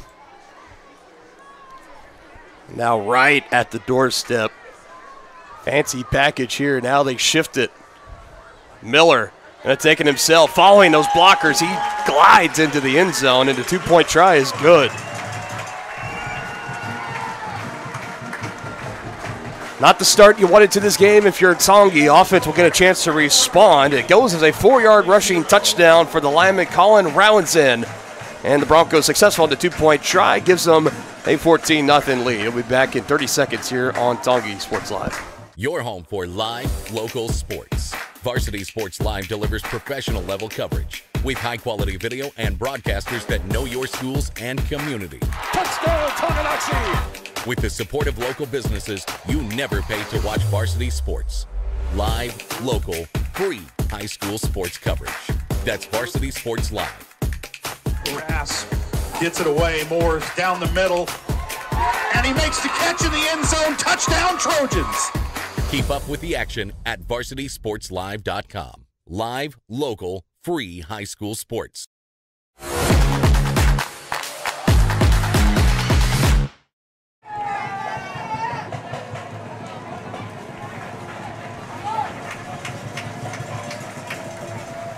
$14-0 Broncos with the lead early in this one. That was the first play of the second quarter, and it initially was a handoff to Dobbins, and runs it.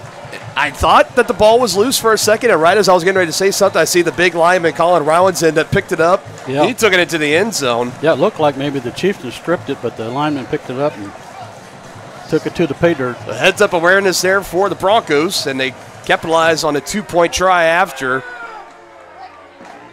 So here we go on the return for the Chieftains, and Jacob Marin trying to set his team up, takes a hit. Brought down shortly after Keegan Folk, the one to make the contact.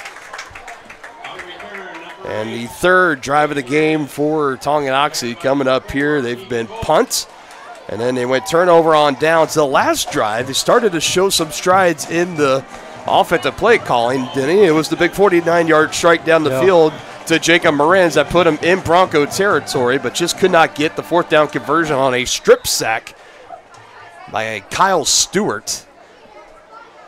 So now down 2 scores. Got to imagine a little sense of urgency at that offensive huddle. They want to try to strike here, cut this deficit in half. I think they have to here. We're going to be in for a long night. Maslak to throw, closing down, and he's slung down to the turf. Number 11, Brooks Bayer, the one back there on a loss. He's just not getting any time to throw.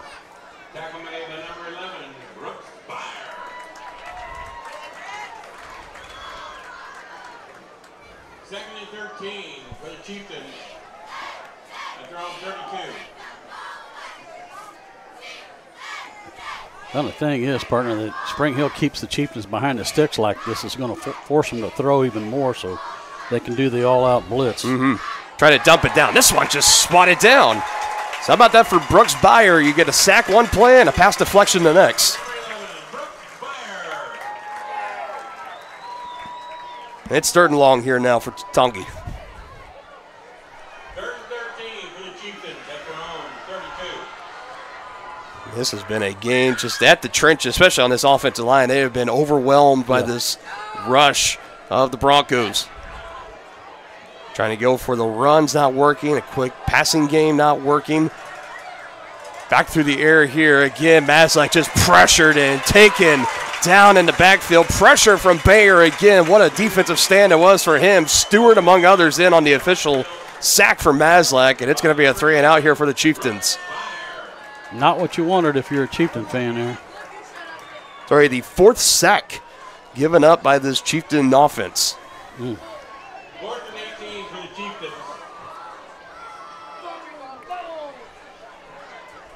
So they will punt the ball away. Benny Reagan will go back to return. His heels are at the Spring Hill 45-yard line. Little better punt here for Maslak as he took it just a yard or two past the 45-yard line, tailing near the near side sideline.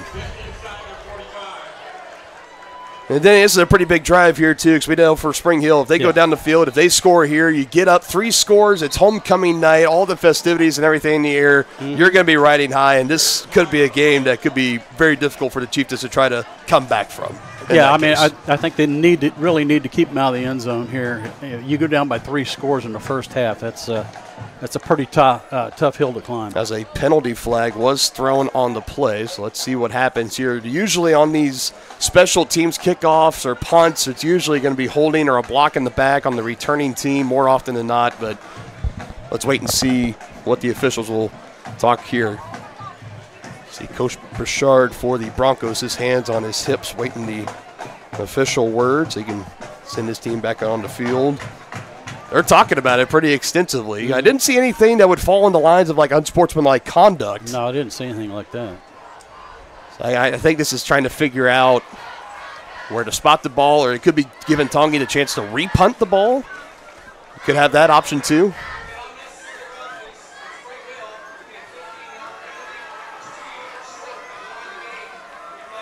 So it wasn't unsportsmanlike, and that's 15 yards, and it's not an automatic first down. So on 4th and 17, it now makes it a 4th and 2 for Tongi, and now you have some choices here. Do you want to try to go for it on 4th down? At this point, I think they will, and I think they'll go. I would. I mean, you're going to be taking the snap at your own 42-yard line. So, yeah, let's go for it. Might as well. Yeah, you're down 2 scores. You better try and keep possession. You don't want to give the ball back to that potent offense of Spring Hill.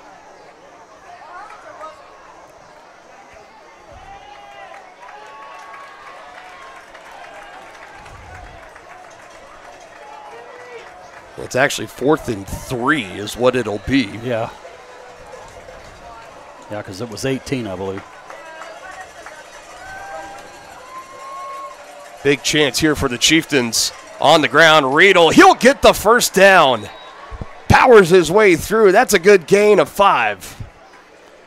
Sorely needed there by the Chieftains. No doubt. And the line was able to get at least a crack for him to run through. And I've started on my sheet here, but this could be, if Tongi takes it down the field and score, and this game could change, we're going to be looking back, especially Spring Hill fans, they're going to be looking back at that 15-yard unsportsmanlike penalty. Right. Gave Tongi a chance there, and they're able to capitalize on it. Well done. Maslak pressured again, wrapped up and brought down. The passing game has not been the answer outside of one 49-yard completion. Just constant pressure from Spring Hill. It's not enough time. I mean, they're going to have to throw like those little wide receiver screens, or they're going to have to get the ball out of his hands quickly. He just doesn't have the time to look for a second and third option. I mean, Denny, we're talking 5 sacks here. We haven't even gotten to halftime yet. Not good. That's not good at all. And Maslak able to get close to the line of scrimmage, only a 1-yard loss. 2nd and 11.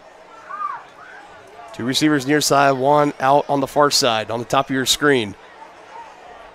Slight pause. Riedel will run.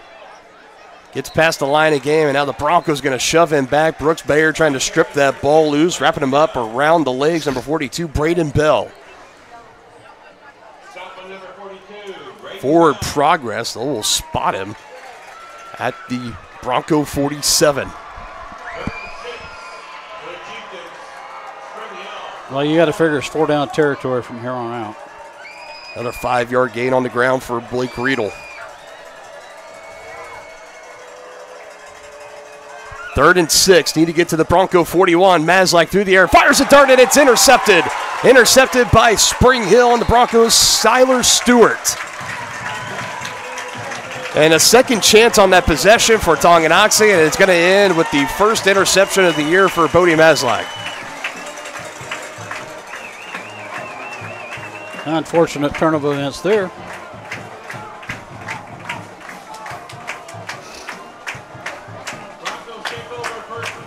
No doubt about it.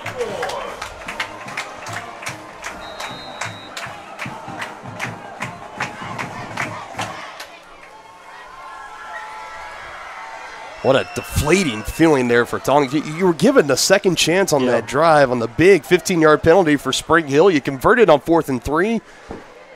And that was you almost had to have it there on 3rd and 6. Undoubtedly it was going to be 4th down territory. And for Bodie, it had to happen at some point, but he throws his first interception of the sophomore season. Now on the ground again, this time Met hit hard going out of bounds. Dotson met by Hunter Nyhart, who came out of nowhere there as Dotson was trying to turn the corner, and he holds him only to a gain of 3.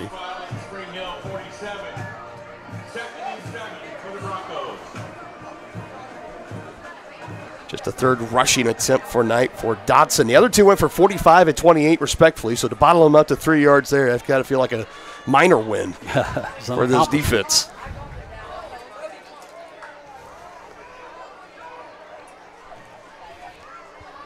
Second and 7, up the middle. Chieftain defenders are there. Joel Murray, the first one there. Gavin Rhodes helped clean up. He was never down Hank Kachaver, and they blow the play dead. As forward progress was met, they call the play dead, and Kachaver will have to come back to the original line of scrimmage, and he thought he might have broken one. You better wrap him up. That's definitely. 3rd and 8 for the Broncos. Make that 3rd and 9. They back him up. It's a loss of 2 on the play. Mm-hmm. So now a big 3rd down play for this Chieftain defense to get a stop on 3rd and 9.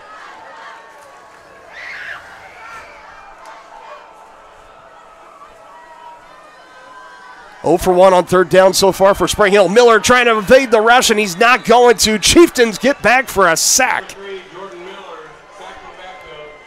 And the first one was Corbin Truitt, number 70, that got back there. Boy, did the Chieftains need that. Boy, did they. Big stand for this defense. And the Broncos will bring on the punting unit. You needed that. You really needed that at this point. No question. In this game, the way things have gone, now under 6.5 to go and for halftime. Now this next offensive possession is going to be critical. Kason Lindsey back to return this punt. It's away from Bayer. Another good punt. But it'll roll inside the 5, and the Broncos try to bat it out, but it was not controlled, so it goes as a touchback. Yep. In the down it, you got to be able to grab it and control it. You cannot kind of just, it's not the first to initially touch it. You saw the gunner was trying to bat it back into the field of play out of the end zone for a chance to down the Chieftains inside the 5, but it did not work. These Chieftains need to respond now.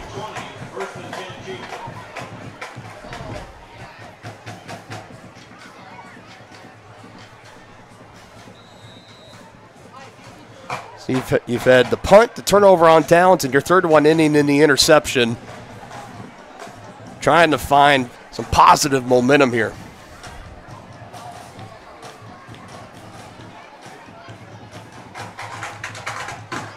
So here we go from their own 20. Maslak will pull, has some space on that left side. It bounces off a defender.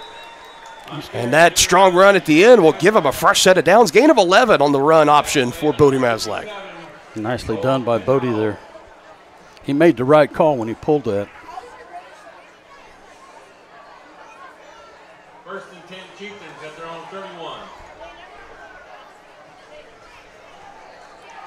Well, let's see if that could be the potential spark. You like to see that from your sophomore signal caller. Absorbing the contact, bouncing off of it, fighting for the extra yard or two at the end of the play. Now some time, throws, a little low, but caught on the far side, right in front of that Chieftain sideline. Jacob Marin's able to bring it in.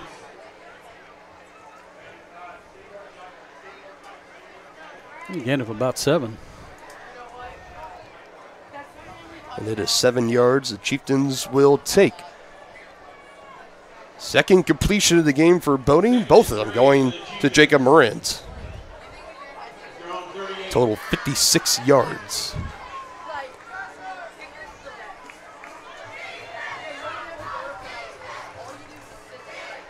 Second and 3. See what the Chieftains want to do here. Broncos showing pressure. They go on the ground trying to shoot the gap. He'll get tripped up at the line of scrimmage. Maybe falls forward for a half yard, but not much more. That was Paxton Summers, number 22, in on the carry that time.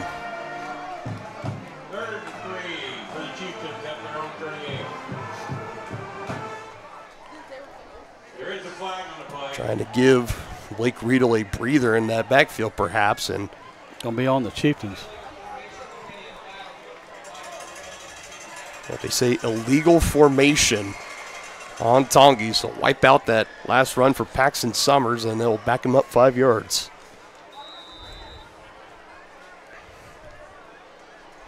After the penalty, 2nd and 8 for the Chieftains at their own 33. Third penalty of the game for Tongi. Backs him up, 2nd and 8 now. Another handoff. Summers get a longer stride into this one. It gets some more positive yardage.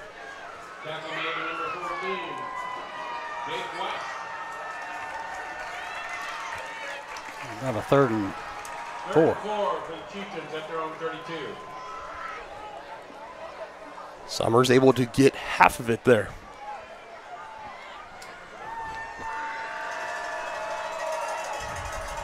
Chieftains 0 for 3 on 3rd downs tonight. Trying to change that here. 3rd down and 4. Pressure comes for Spring Hill. They meet him in the backfield. Bottle him up. No gain. Braden Bell along with Cole Pennell back there too.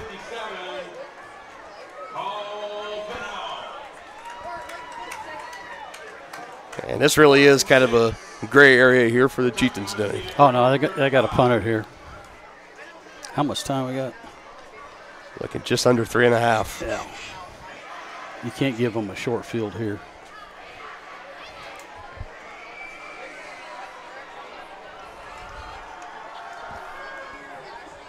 Oh, they might as well have gone for it. It'll bounce at the Chieftain 45, and it goes out of bounds. Only a net of maybe 10, 11 yards. Call it 10. Nose of the ball is going to be right at the Chieftain 45-yard line. And another task here for this defense to try to make another stop. Yeah, you can't let them go up 3 scores by half.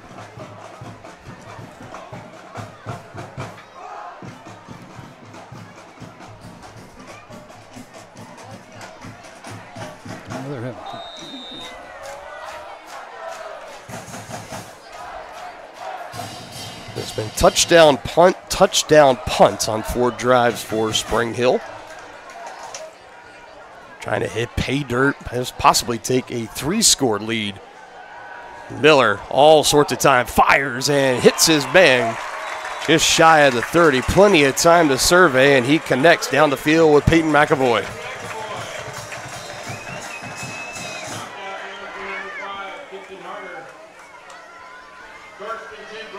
A 13-yard gain. He had all kinds of time to throw that, too.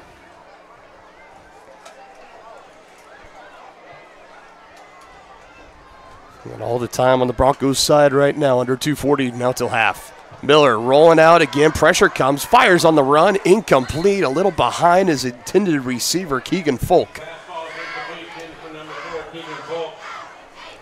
And the man in coverage for the Chieftains, you think that ball just bounces a little bit higher in the air. You actually have a chance to maybe take it and get an interception, but not the case there. 2nd and 10 now for Spring Hill.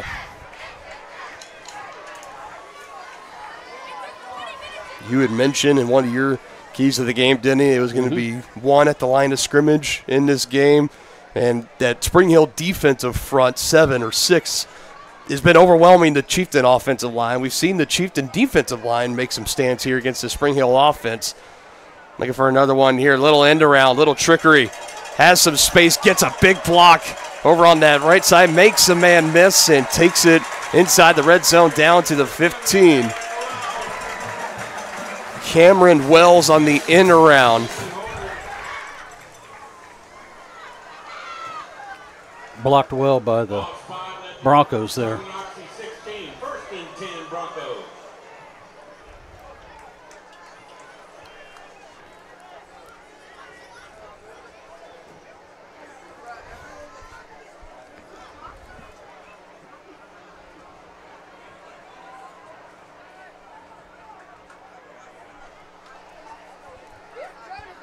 Miller, right side, Kutshaver.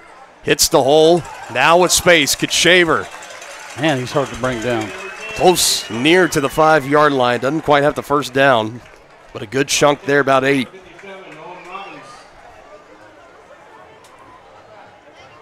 He is a hard man to bring down, no doubt about it.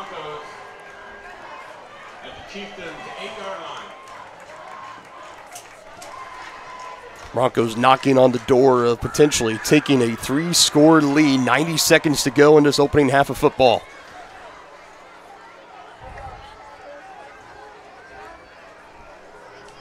From the 8, 2 in the backfield. Miller hands it off. Kutshaver again. Looks like the exact same play. Bowling through some Chieftain tacklers inside the 5. He'll be stood up at the 2. Goal to go now for Spring Hill. So far, looking like a team in the form that could potentially make a run at the Frontier League crown in their final year playing in it. First and goal, Broncos. Now under a minute. Spring Hill still 2 timeouts, but goal to go from the 2. They're going to look to punch it in on this play. If they don't, might see them burn one of those 2 timeouts. This is usually a keeper for Miller here. Let's see what they do. This is kind of what they ran the 2-point try on. Miller will just stick that ball out, trying to hold on, and second effort, no, he's going to be short. Joel Murray and others there on the stop, and Jordan Miller, it's kind of dangerous when you're sticking that ball out there, but he had both hands on it trying to get the score and break the play. They said he was a yard short. I wouldn't be surprised if they just get to the line and do it again. But they're going to look over to that sideline and try to get a play call in. Now under 20 seconds. Chieftains trying to make another stop. Miller this time will try the right side. He looks to be in from here. And he is. Touchdown, Broncos. Second rushing touchdown of the half for Jordan Miller.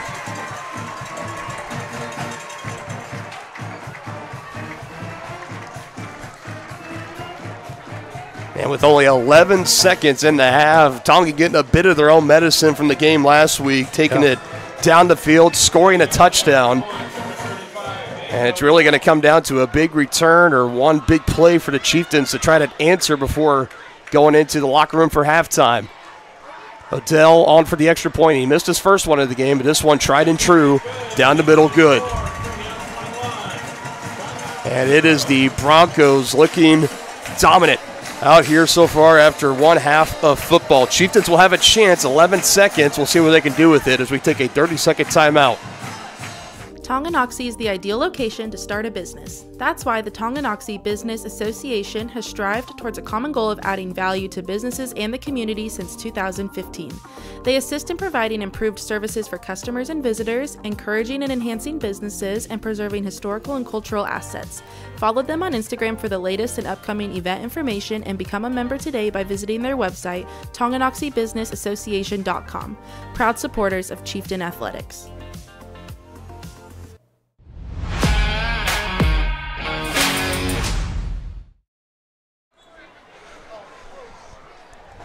So it is 21 unanswered points here for the Broncos. 11 seconds left in the half. Dylan Funk alongside Dennis Drennan here. We'll be breaking down this first half and more coming up here in a matter of moments in the White Birch Property Realty Executives Halftime Show, Denny. And I think we're going to talk about is being the battle for the Chieftains, in their case, being lost in the trenches so far. And, for Spring Hill, this is so far 2 rushing touchdowns for Jordan Miller. You had 1 given to their big lineman on the fumble recovery. Should have been a 4-yard rushing touchdown for Mason Dotson. But right now for Spring Hill, that defense is overwhelming this Chieftain offense, and that is where we will talk the most about. As a return will be taken and stopped at the 23-yard line, and the clock will stop. 6 seconds to go. Well, for the Chieftains, I don't know if you take a knee here. They do receive the second half kickoff, so that is something to keep in mind. I think if you're receiving the second half kickoff, you take a knee here. You don't want to make a silly mistake here. I would agree with that too.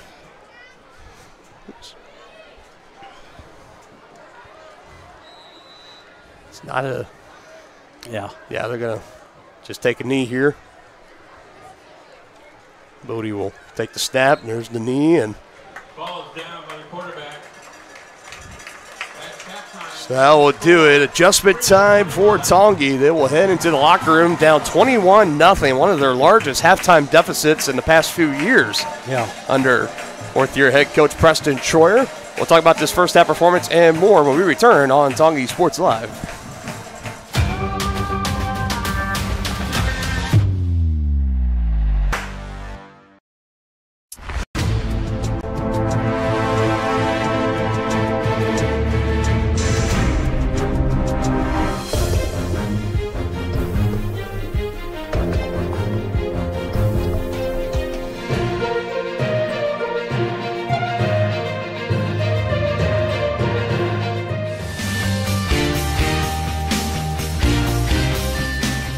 For a winning team, contact White Birch Properties, the real estate MVP. Tonganoxie is the ideal location to start a business. That's why the Tonganoxie Business Association has strived towards a common goal of adding value to businesses and the community since 2015. They assist in providing improved services for customers and visitors, encouraging and enhancing businesses, and preserving historical and cultural assets. Follow them on Instagram for the latest and upcoming event information, and become a member today by visiting their website, TonganoxieBusinessAssociation.com. Proud supporters of Chieftain Athletics. The Tonganoxie Recreation Commission is committed to creating community through parks, people, and programs. And now, with their all-new activity center, the Tonganoxie Rec Commission can do even more. Tongi Rec understands the benefits reaped through recreation are endless. Tongi Rec has a long list of classes, activities, and programs for the young and young at heart. For program pricing and schedules, call 913-845-3502. Visit them at the all-new activity center at the Tonganoxie High West campus, or go to tongirec.org. Family-owned and operated Wizard of Paws is a fifth-generation business located in the heart of downtown Tonganoxie. The professionally trained staff takes pride in making every dog and cat look its best, whether it be to breed-specific trim or an adorable cute pet trim. Plus, their facility offers amenities in space that are doggone amazing. Call Wizard of Paws to make your appointment at 913-416-0255 or visit them at 406 East 4th Street in Tonganoxie. Learn more at wizardofpawstongi.com. Your one stop for beauty and relaxation. That's the Beauty Bar Salon and Spa in downtown Tonganoxie, offering services for men's and women's haircuts, facial waxing, tanning, makeup, bridal services, and more. Their team is dedicated to providing a memorable experience for each guest. From vibrant styles and colors to soothing massages, they have everything you need to look and feel amazing. To make an appointment, call 913-347-2957 or visit them at 414 East 4th Street in Tonganoxie.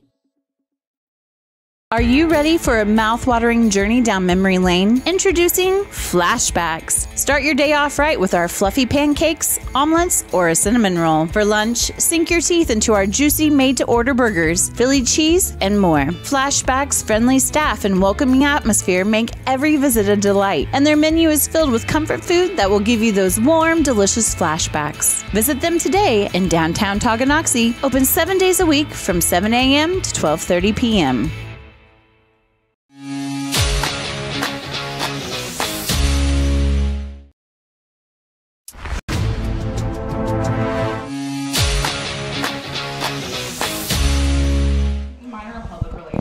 Back here on Tonganoxie Sports Live and the White Birch Property Realty Executives halftime show. White Birch Properties is ready to help you buy or sell that next house and lead you to success in the real estate game. Visit them at 1203 State Avenue, Suite B in Tonganoxie, or call 913-417-1007. And it's a halftime score not in favor of the Chieftains right now, 21-0. Broncos with the lead here at halftime. And I don't have all the stats tallied up just quite yet, but I do have a couple. And looking at the offensive performance right now, that's where we have to start as far as adjustment-wise in that locker room right now, Denny. Bodie Mazalek 2 of 4 through the air, 56 yards, no touchdowns. He does have that interception. He's rushed it for 20 yards on 4 carries.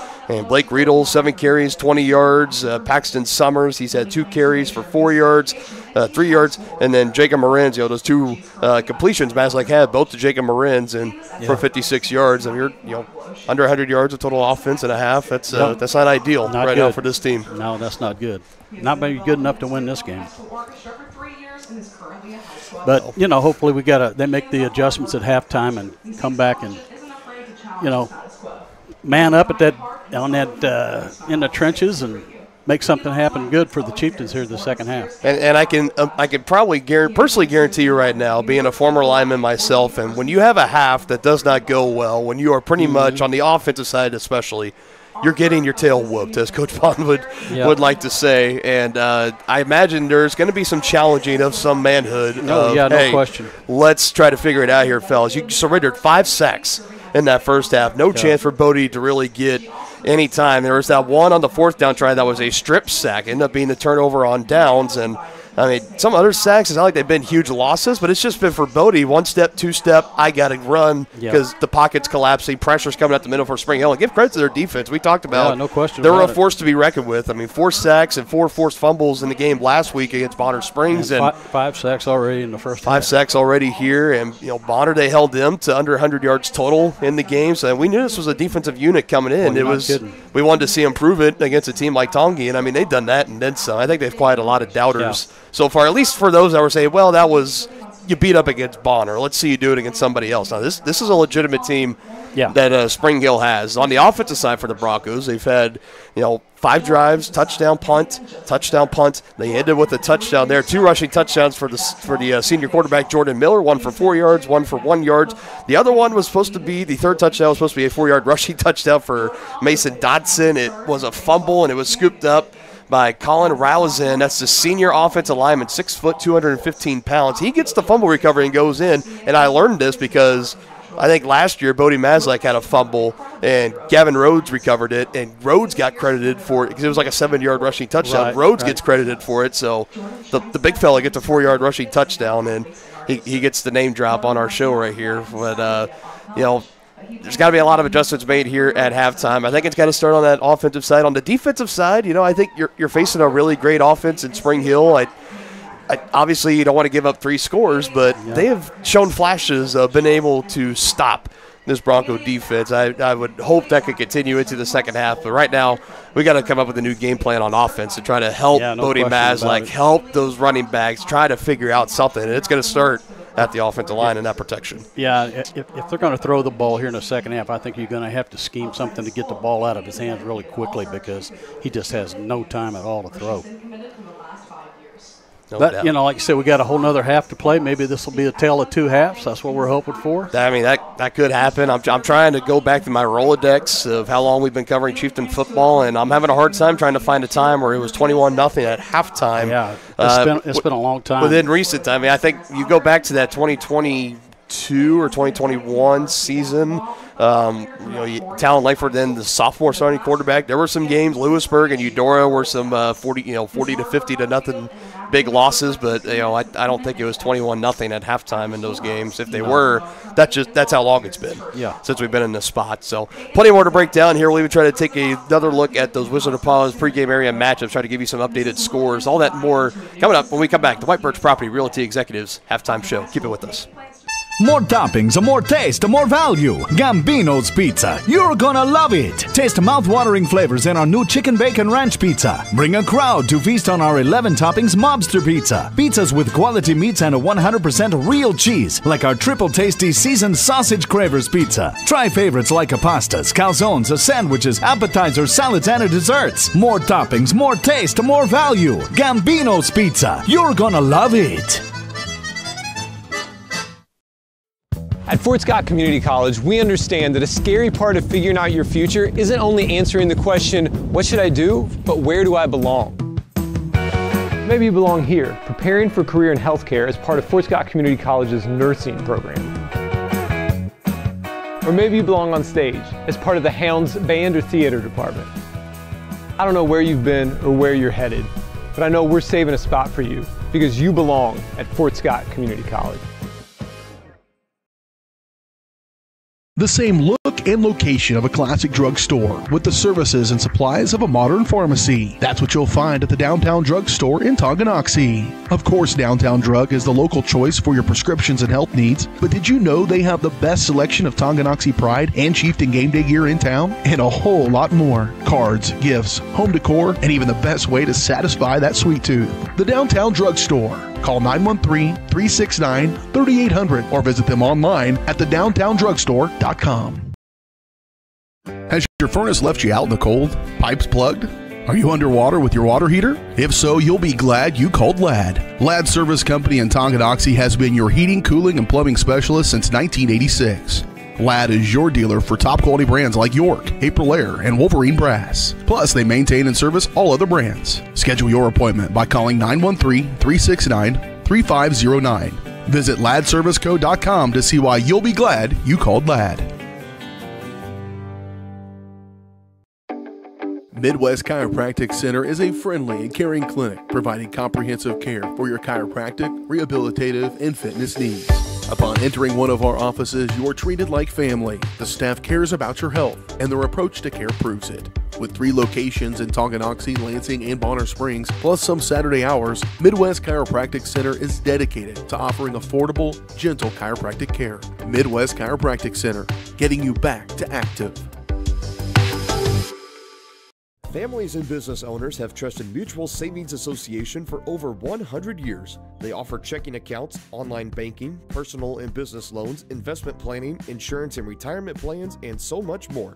Their team specializes in creating a financial plan that is tailor-made to your needs to help you achieve your financial goals.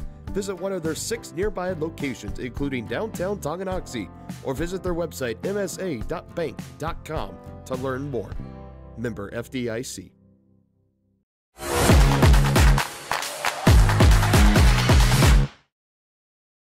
More toppings, more taste, more value. Gambino.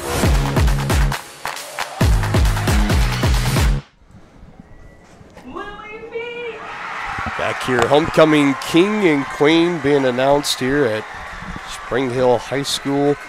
After homecoming festivities taking place here at halftime. It's a bit of an extended halftime for both teams, Denny, and I think for the Chieftains, you're going to be very happy with that. Yeah, no question about it. Little bit of extra time. We're still just now under 9 minutes away from the opening kickoff in the second half. But I want to turn around right now. Let's try to take a look at some of those area matchups that we were talking about during our pregame show and see if we can get any scoring updates as we're trying to kind of kill some time here and see what is happening. And not sure if these are the most up-to-date scores, but these are the scores that are just coming through as of right now.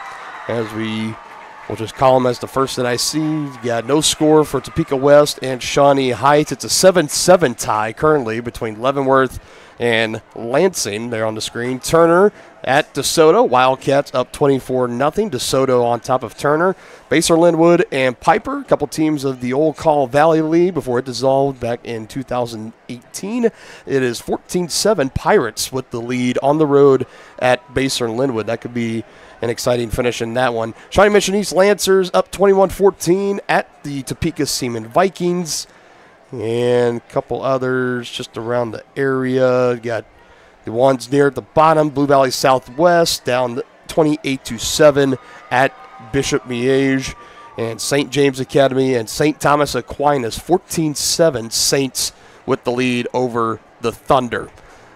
Now to the matchups happening in and around the Frontier League. All the Frontier Leagues squaring up with one another here this evening.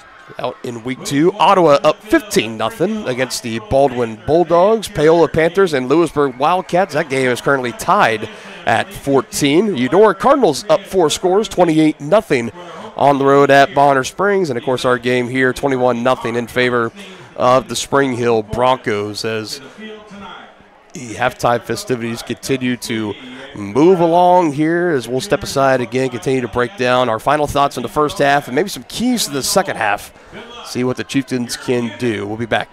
Shop Shop local and save at Brothers Market in Tonganoxie, where we treat you like family. Brothers Market has great everyday deals throughout the store. Enjoy fresh cut steaks from the meat department, the freshest fruits and vegetables from the produce aisle, and savor the flavors from the bakery. Check out their weekly ad to get the best deals on what you need. From apples to aspirin, Cool Whip to cool crisp lettuce. Brothers Market, open daily. Learn more at shopbrothersmarket.com. A great collision on the field? Awesome. An awesome collision on the road? Not so great. If that bad play does come your way, take your car to S&S Auto and Body Shop in Tonganoxie. S&S has been the area's premier auto collision repair center since 1972, working on all makes and models, glass replacement, bumper repair, fiberglass and plastic, color matching, and so much more. And they work with all insurance companies. Get your ride back in the game and learn more at snsautoandbody.com or call 913-369-3193. When it comes to rehabilitation, despite what you're told, you can choose where you want to go. Physical Therapy Solutions in Tonganoxie is independently owned, allowing them to work with all doctors and insurance companies to ensure a smooth transition. They offer cutting-edge technological therapy treatments like focused shock waves and deep tissue laser therapy for more precise care to acute and chronic injuries. Contact Physical Therapy Solutions today and let them help you. Visit ptsolutionsks.com for more information. At Kansas Insurance, we know one size doesn't fit all. In fact, our whole mindset is based on customized policies for you and your families. We're local, and we do what we do because we care about you. Think of us as brokers for your insurance needs. Working with Kansas Insurance gets you the award-winning service and attention to detail that only an independent agency can provide. All across Kansas, we're here to help you manage and plan for all types of risk. Contact a local agent today. Kansas Insurance. Local, independent, serving you.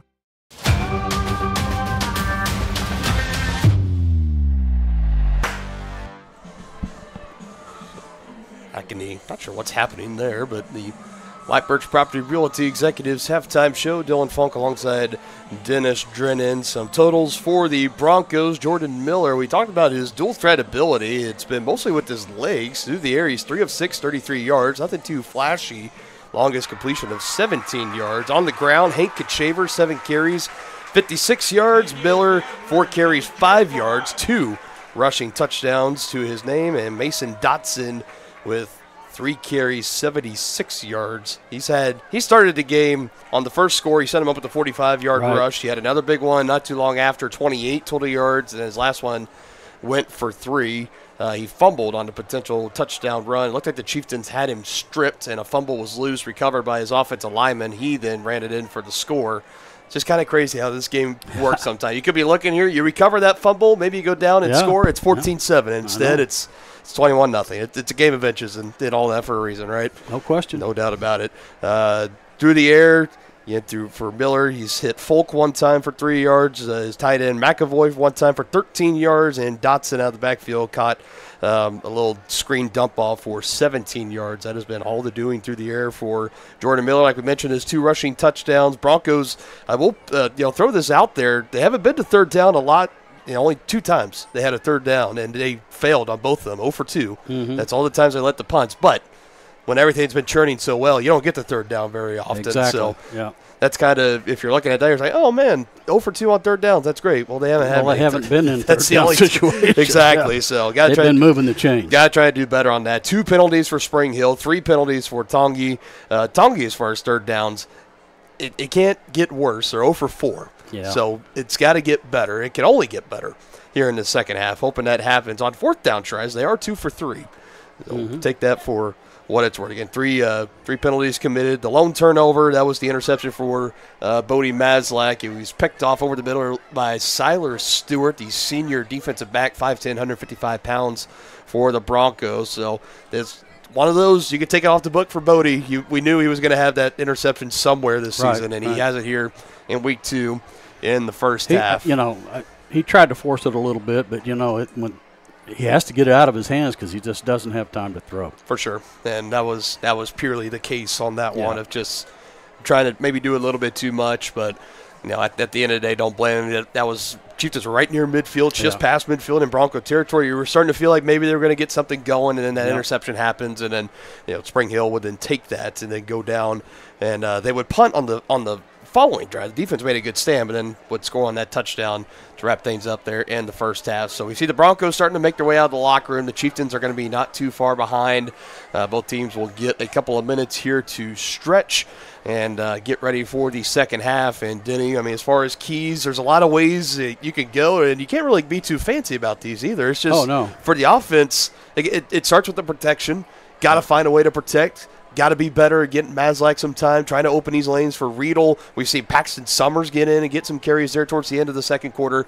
But, for the offense, under 100 yards held in the first half for the first time in quite some time under Coach Troyer, you got to find a way to get it going. Yeah, because your defense is spending way too much time on the field if you're Tonganoxie. And, tired players get beat. And, they need to try and do a little ball control, especially on this first kickoff here. If the Chieftains can move the sticks, eat some clock, and end up with a score, that's going to give their defense time to rest. It's going to, get them closer in the game, and keep that potential, that offensive juggernaut off the field. Is there anything like offensive wise, like scheme wise, or anything like you want to see them try to run? I'd like to see. I think they're going to have to throw, because if they become one-dimensional, that's like you said, Bonner Springs was like 85-15 run. Well, you can see in their defense they're stacking the box, and they're shooting the gaps. So, you've got to be able to. We haven't seen a single wide receiver screen tonight, I don't think. That was pretty successful for the Chieftains. They've tried a couple times. One of them was batted down, Brooks Bayer. That one made a good play on it. So, they've tried. They've tried to run. They've tried to throw the ball down the field. They hit it once, a 49-yard gain. That's the longest play for anybody so far tonight. The Mazlak to Jacob Marins, that was the second drive for the Chieftains, and then it was like, okay, now here we go. Yeah, that looked good. And that drive ended up being with the turnover on downs right at the edge of the red zone, and the Broncos were able to get the stop. But outside of that, any other time Mazlak's had time to throw, he's been pressured. Again, 5 sacks. He's been sacked 5 times in the first half, and then to my mind, the only other time he really had time to throw, they tried to go down the line. It was batted down by the DN. Great play defensively. And the other one was kind of over the middle. That was ended up being the interception. Yep. So. No question about it, partner. And, the problem with that is, too, when he's been sacked 5 times in the first half, he's going to get happy feet in the pocket. Possibly. Good. So we'll wait and see what adjustments were made at halftime. We'll be back. Second half kickoff when we return on Tongi Sports Live. You've been watching the White Birch Property Realty Executives Halftime Show.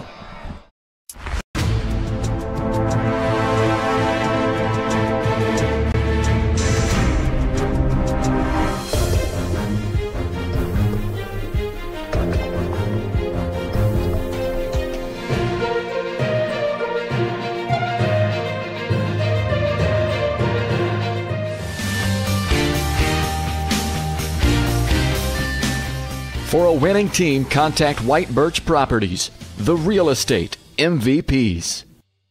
For projects big or small, Southern Star asks you to always call 811 before you dig.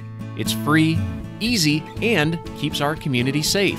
After calling 811, a professional will use paint or flags to mark buried utility lines within a few days.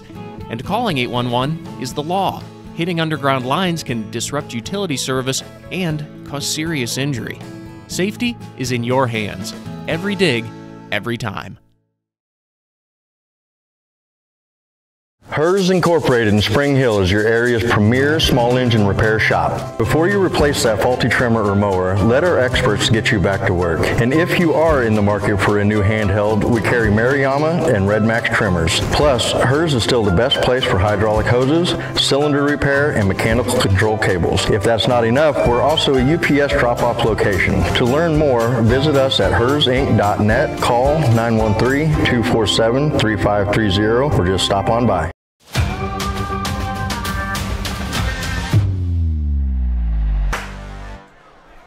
Back live, ready for the start of the second half here. Kickoff, number 4, Casey Lindsay and Harder. Marin's also will be back to return this one for the Chieftains. And from a first half shutout, under 100 in total yards of offense total between the first two quarters. You were outscored 15-0 in the second. Denny, the only direction is up. That's right, partner. Let's get it started right here.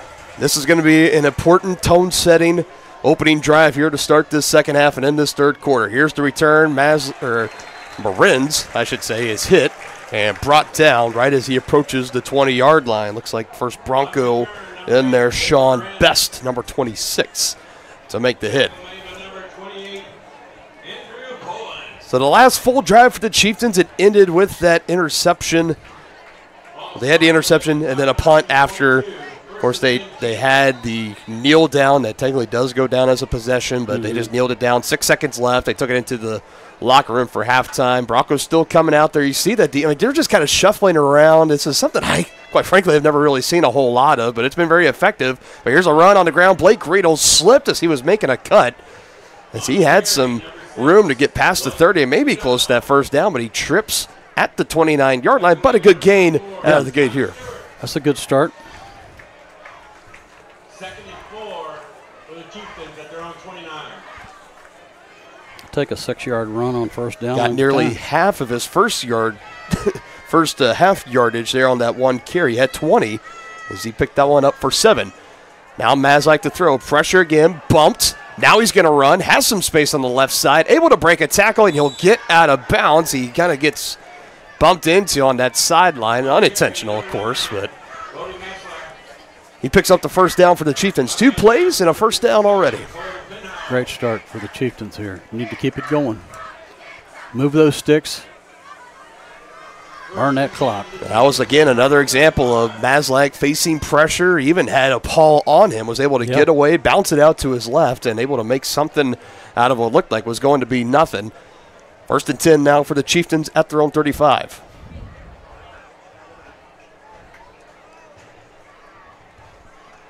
Taking their time. Now the snap is back and hand off.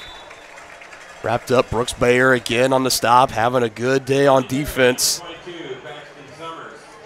As Paxton Summers was the one to get the handoff there. Looks like forward progress. They marked him down to the 38, so call it a gain of 3 for Summers. Seeing him more and more involved in the backfield as this game goes along. Number 22 is Tanner Hand's number from a season ago, but now belongs to Paxton Summers, 5'11", 160-pound sophomore. This Chieftain squad of sophomores, 20 total on the team, 10 seniors, 13 juniors, 21 freshmen.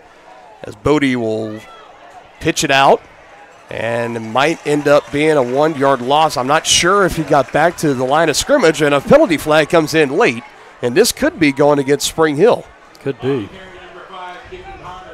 He did tackle him for loss there, but let's see what this flag is. They had Harder wrapped up, and it looked like the play was being blown dead, and then Harder was slung down to the ground. To me, it didn't look like anything that was super egregious, but just long enough after the whistle.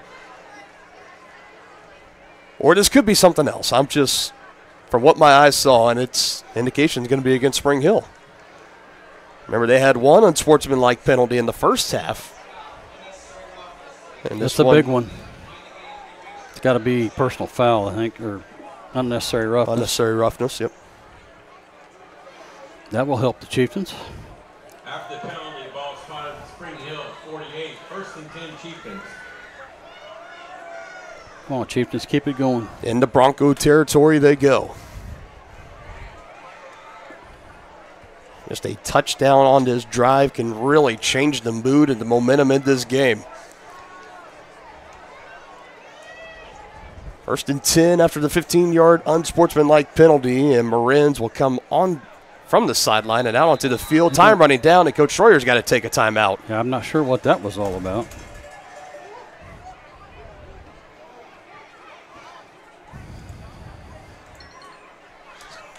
So you kind of look at the writing on the wall. You're down 3 scores. You wanted to try to keep those timeouts as long as you possibly could, but he's going to be forced to burn one here, and we're just over 2 minutes into this second half, and that just appeared to be a miscommunication as far as what package was out there at a time.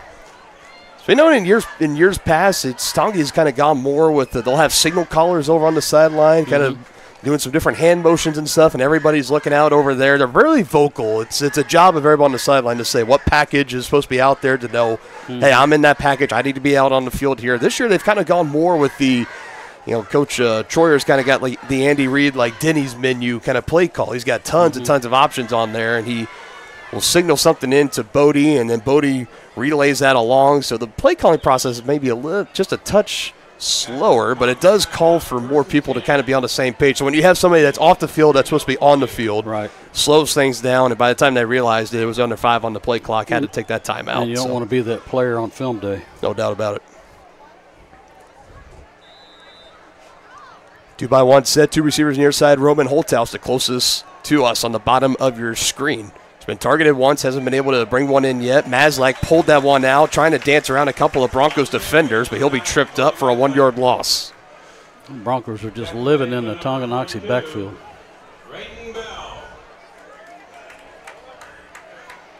Slight loss on that play. In case you're just joining us, I mean, that's been the story of this game so far, is the Broncos been able to crush the offensive line of the Chieftains, getting in the backfield and just making things very, very tough. Yep. So after that 15-yard penalty extra given to the Chieftains, put them in Broncos territory. Haven't picked up a positive yard since. Here's 2nd and 11. Bodie pressured again. Flags come down, having a roll out. Bayer hot on his heels. He throws it away. And let's see what this penalty flag will be. Pressure coming again immediately from Spring Hill. And this one could be possibly in the area of holding, but I'm not sure.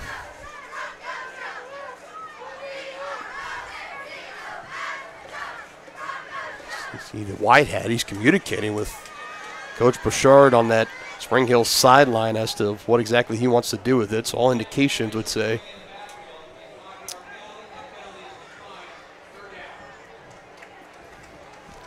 illegal formation on that's the 2nd or 3rd formation. Second time it's been called. 4th penalty on the Chieftains. Broncos will decline it, so that keeps it still 3rd and long. They lose the down. Mazlak to throw, and he's hit. Hit hard, able to hold on to that football. Cole Penhallow again getting in the backfield, the senior defensive tackle. That's 6 sacks on the night, partner. It is, and the 2nd for Penhallow.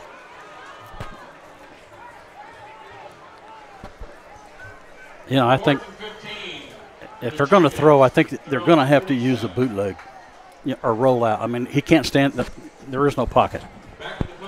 I would tend to agree with you on that. Now this punt goes into, I think it deflected off I think it went into the back of Blake Riedel. Yeah. Went into his backside, I believe, and now Spring Hill is going to take over in Chieftain territory. Spring Hill takes over 1st and 10. Tonganoxie 43. And not the way you wanted to start things here, opening the 3rd quarter and opening the 2nd half.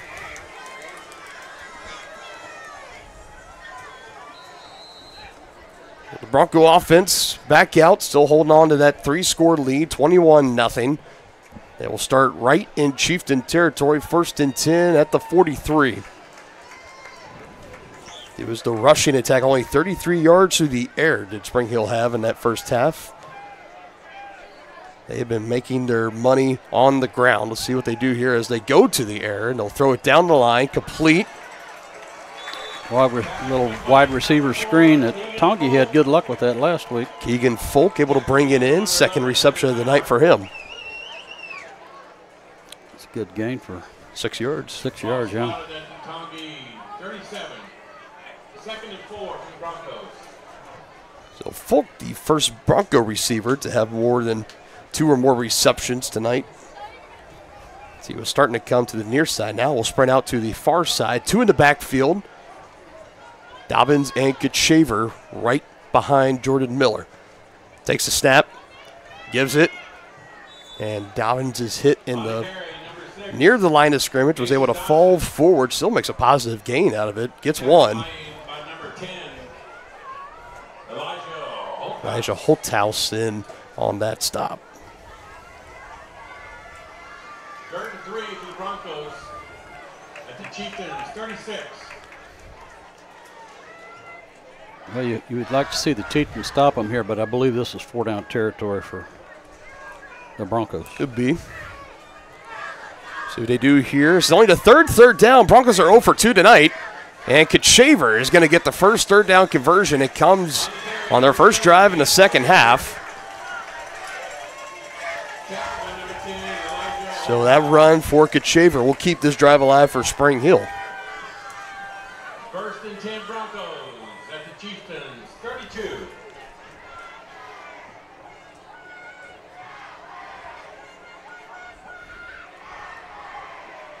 Hank Kachaver last week, 13 carries, 92 yards, averaged just above 7 yards per carry against the Braves and 1 touchdown. He hasn't hit pay dirt here tonight, but he's been able to run the ball very effectively. And now some movement.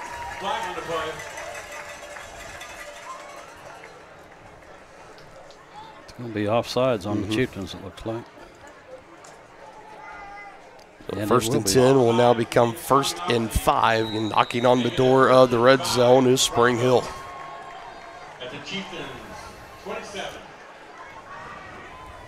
So you're looking in that huddle right now. I mean, the body language is really good. You can tell the Broncos, they're loving what they've been able to do tonight. Vibes are high. Saw the little dance there from Clayton Meek, number 67, and looking like a very bleak contrast on the other side for Tongi.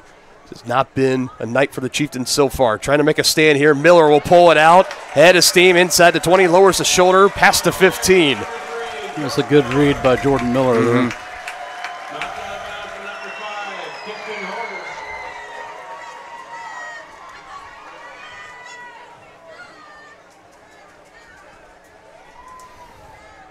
First and 10 Broncos at the Chieftains, 15.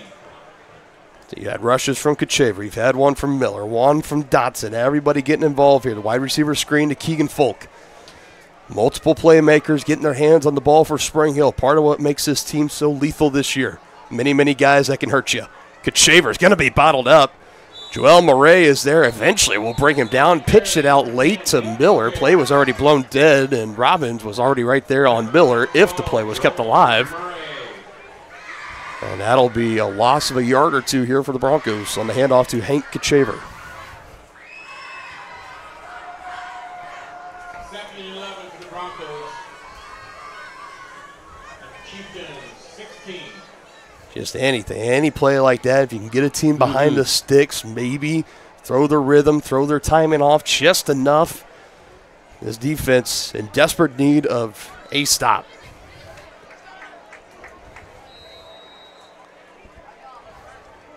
Instead, we will have a timeout. Spring Hill will take it here. Yeah, play clock was down to 3. Timeout on the field. We'll take it with them. You're watching Chieftain Football on Tonganoxie Sports Live. Charlie was born at LMH. We had a great team of nurses. Not only did they check in on us regularly, they always asked if we had questions, always made sure that we understood what was going on. I cannot say enough wonderful things about the labor and delivery, family birthing, and mother baby care team at LMH Health. We had to put our entire trust into their hands, and just everyone was so friendly and so supportive.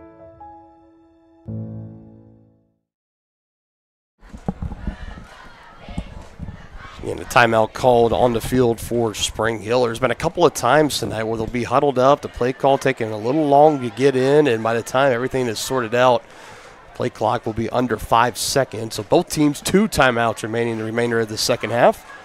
Broncos have the ball right now. It's a 2nd and 11 play. Chieftains able to get a 1-yard loss on the last play, a handoff up the middle to Hank Kachaver, and anything could be a spark for this defense right now. Denny looking to keep this Bronco defense out of the end zone, keep points off the scoreboard. Miller to pass, throws to the far side, complete, brought down to a knees. Not going to be enough for a first, but it definitely will make it a lot easier, as they'll just need 2 yards. The throw out to the far side is complete to Eli Hedrick. Also did not have a target in the game last week, and he hasn't been targeted yet here tonight except for there, and he brings it in. Ball spot at Chieftains 7, 3rd and 2 for the Broncos. This is the package where Miller usually keeps it himself. They will. It's not quite the tush push, but it is essentially that heavy package. Oh, my goodness.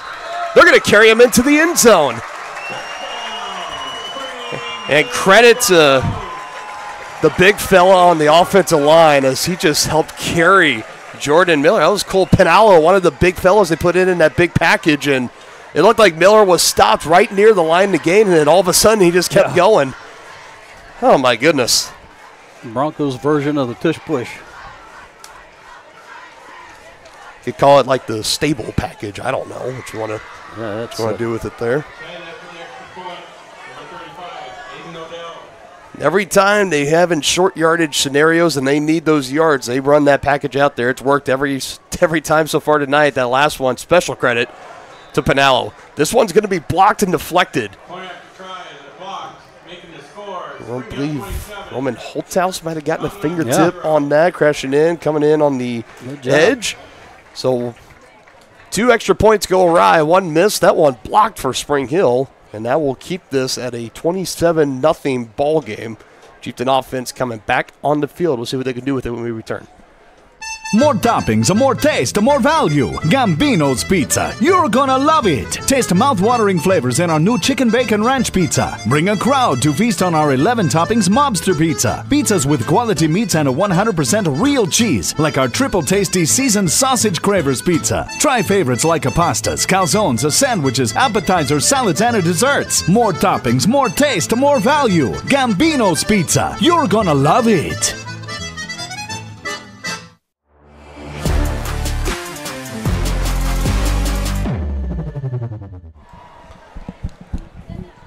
In a 27-0 Spring Hill game lead over the Chieftains. The offense getting ready to get the ball back. They had the ball to start the second half, Denny. They ended up with the punt. It was a punt that was deflected that already sent the Broncos well up in Chieftain territory, and they did the rest, kept off from 5 yards out. A rushing touchdown for Jordan Miller. He had some extra help from his lineman pulling him in. Cole Pinallo, who's been wreaking havoc on the defensive side of the ball. They put him in a special package, a short yardage package for Spring Hill, and Miller was at a wall. Pinallo grabbed him and helped drag him the rest of the way, and that led to the 4th touchdown of the night for the Broncos. Here's a return for the Chieftains and some space, making some men miss. Jacob Marins will bring it past the 30 to the 31-yard line.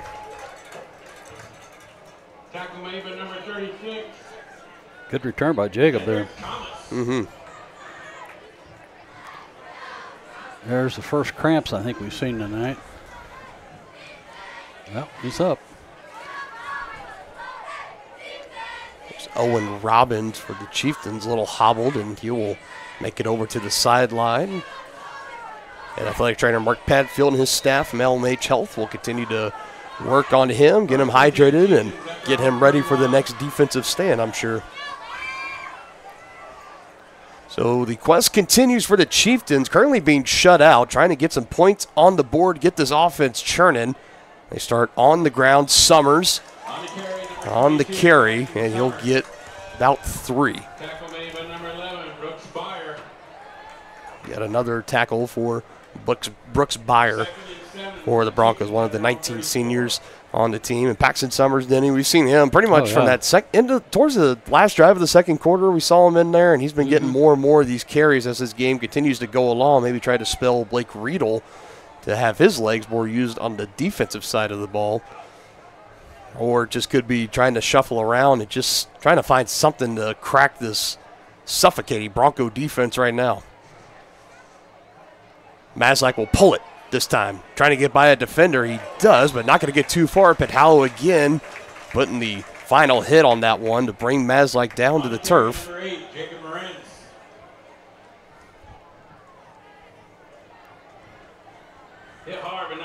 And I thought Bodie was a little slow to get up initially, but looks to be okay. Got his bell wrong, no doubt. That's a big hit from a big fella. Yeah. He's as tough as they come, though. Mm-hmm.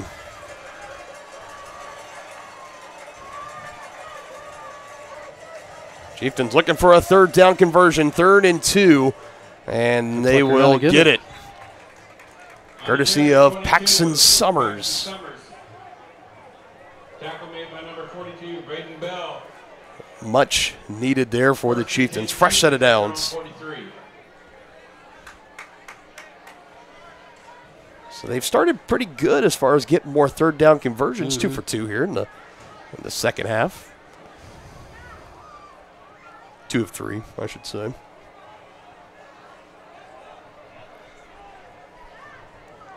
Trips to the near side, one receiver out wide.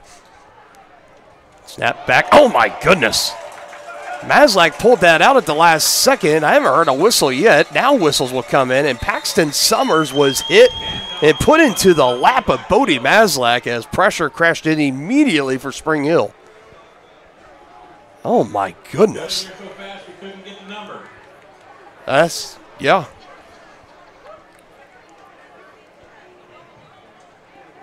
Brooks Byers was in Brody Maslak's face. Going to go as a loss of 4, and if Bodie didn't pull that one out there at the end, and for Summers, you could be at a bigger loss, a potential fumble. And now the officials are trying to discuss of where the ball should be spotted. Unless, was there a flag I did not see? Inadvertent whistle. Now, that's kind of, there did appear to be something once all the commotion was happening in the backfield that I just thought the play was blown dead, but they kept going. You can see some slight confusion, but an inadvertent whistle, and they'll just scrap that whole play and call the play dead. I had never seen that before here at the high school level, and again, the officials will continue to discuss. That's now both teams are going to be instructed to go back to their sidelines, huddle up. You ever seen anything like this, Denny? I haven't. I have not. I've never seen an inadvertent whistle. This is kind of borderline bizarre here of how they're handling that. You know, I think you want to say replay the down, okay, but the discussion here, I'm not sure what the further discussion could be about. So it's a clock situation, trying to figure out where the clock should be. So they'll put a little more time on from 1:22 now to 1:40.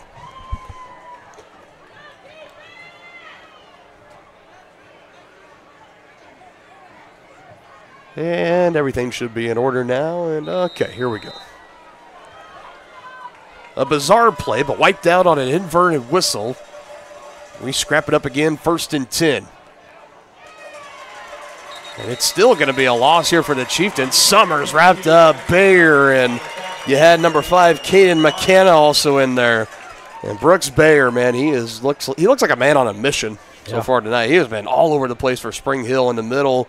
If that been Hallow too, that's just been wreaking havoc.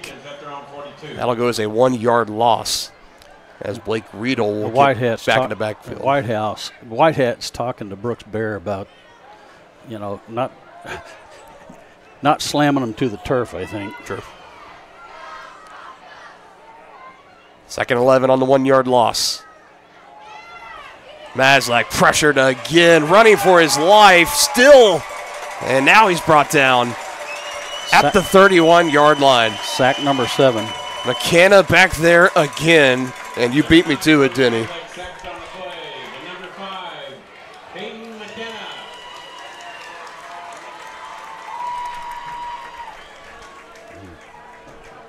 And this is shaping up right now like it's going to be a long film meeting tomorrow morning for this offensive unit and the offensive line.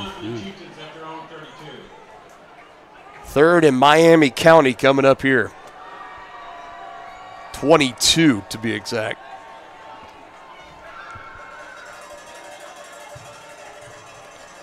Bodie to throw, low, caught.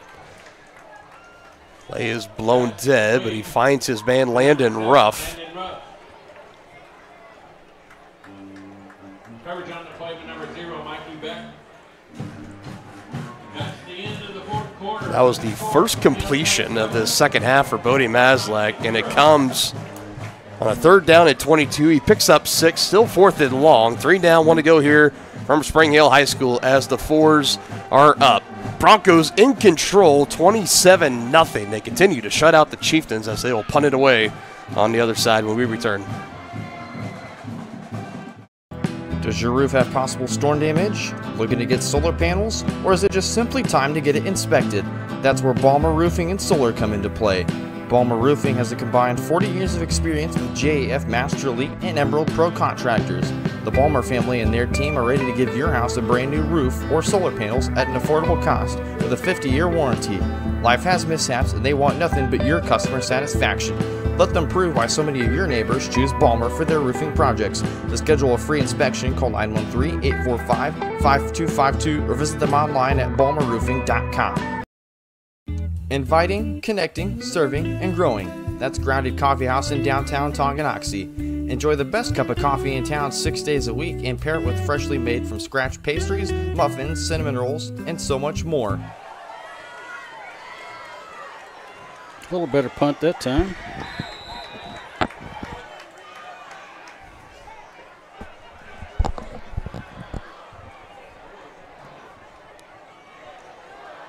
I apologize about that. Punt was away and at least forced the Broncos to work a little bit more, trying to put together yet another scoring drive. Would be their 5th of the game if they're able to do it. But right now it has been all Broncos in this one. They only had 1 drive in that 3rd quarter with how much time was chewed up, and it went for a touchdown, another rushing touchdown, 3rd of the night for Jordan Miller. Chieftains 2 drives, both ending in a punt.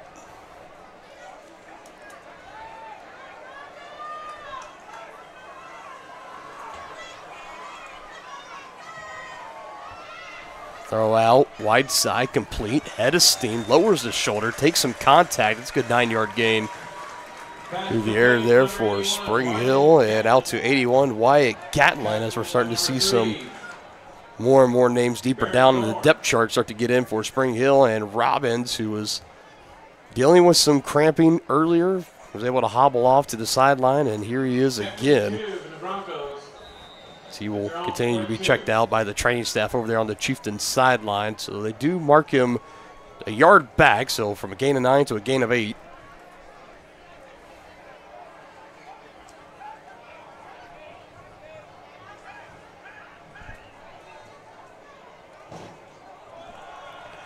Trying to stretch it out, not finding a hole, and the Chieftains are there, bringing him down. Haven't seen Dobbins contained that often tonight, nearly taking him back to the original line of scrimmage, and that was Blake Riedel that came flying out of nowhere. And like we talked earlier, partner, him being an all-state wrestler, he has some of the best form tackling of anyone on this Chieftains team. This is true. Loss of 6 on the play as they try to get into the hands of their playmaker, Dotson.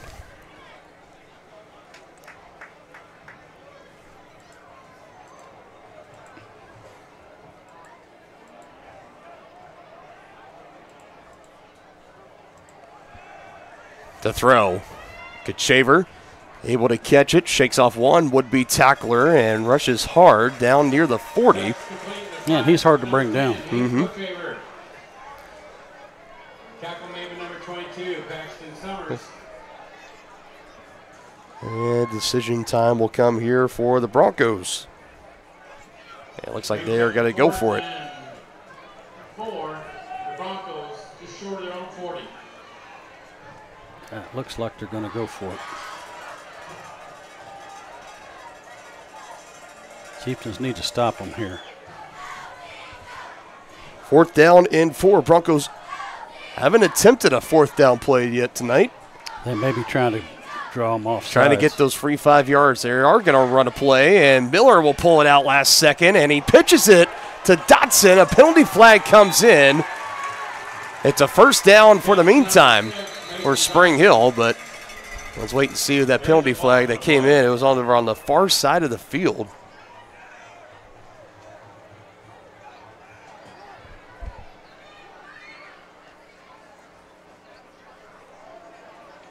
So see, this one could be bringing it back for Spring Hill. No indication as of right now.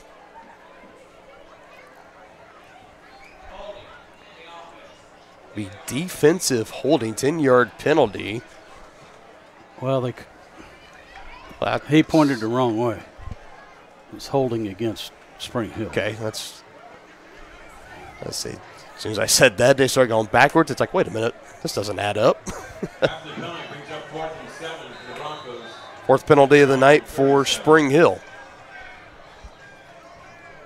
And that was a costly one. That wiped off a nifty 4th and 4 play off the books, and looks like Bayer will now go back to punt. Late shuffling around here for the Broncos. Still 6 seconds on the play clock, so no violation there. And Bayer will boot it away, and another nice punt, but a little too long. He has shown that he can get some oomph behind it, but hasn't quite nailed down the backspin to have it come back towards the field of play and not into the end zone. So another touchback. That's the third of the night for Bayer on punts, and Chieftains will take over again. 1st and 10 at the 20. This thing.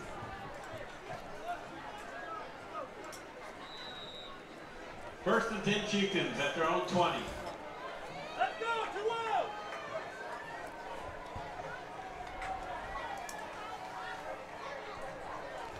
Now 1st and 10 to keep it on the ground. Multiple Broncos there. Shoved him late after the play as Riedel was denied.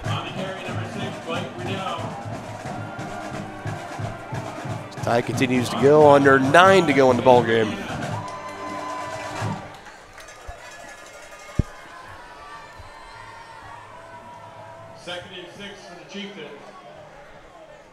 Yeah, this is becoming a game at this point here, Denny. You know, we've seen a lot of crazy things happen. I'm not ruling out a comeback necessarily, but you're down 27 points, and it's something you want to get the shutout off the board first. I think that's something you really want to do, but this is starting to become to a point where you're trying to build on some positive momentum into something into next week. As you come back home, it'll be the Chieftains' turn for homecoming. They'll host the Lansing Lions. You faced them 2 times last year. Again, they lost a lot of good seniors as well.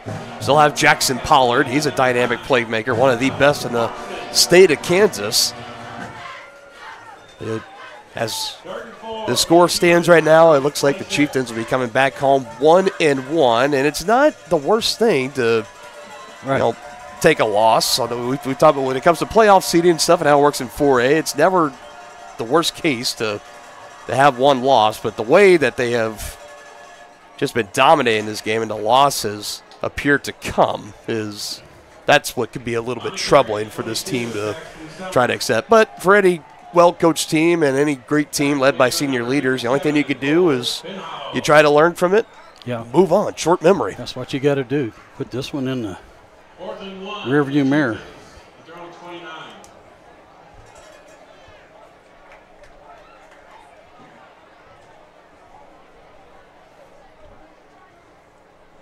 So they will go for it on 4th down here. No harm in doing it. No, they will punt. Quick punt. And a good Chieftain bounce. It will pin the Broncos at their own 38, 39-yard line. After the punt, ball down at Spring Hill. 38. 1st and 10 Broncos. And for Spring Hill here, wouldn't surprise me. We start to see more and more of their traditional starters slowly start to dissipate out of the game. The Hank and Shavers and Mason Dotson and some of these other guys, and as they just try to what could be potentially their final drive here at the ball game. 6 minutes, 57 seconds left to go. You're already up 27-0. This game pretty well put away. Everything decided but the final score. We'll wait and see. Maybe the Chieftain defense might be able to force a quick turnover and might be able to have a quick turnaround. We'll wait and see. They go on the ground. Kachaver and company still in the ball game, and another strong run for Hank. Tackle made by number 6, Blake Riedel. Some whistles will come in here as we have a injured player on the ground. It's an injured Chieftain. Cramping. Again, it's more cramping. Afraid we'd see that tonight. So as they attend to him, we'll step aside. Be back in a moment. Are you ready for a mouth-watering journey down memory lane? Introducing Flashbacks. Start your day off right with our fluffy pancakes, omelets, or a cinnamon roll. For lunch, sink your teeth into our juicy made-to-order burgers, Philly cheese, and more. Flashbacks' friendly staff and welcoming atmosphere make every visit a delight, and their menu is filled with comfort food that will give you those warm, delicious flashbacks. Visit them today in downtown Tonganoxie, open 7 days a week from 7 a.m. to 12:30 p.m.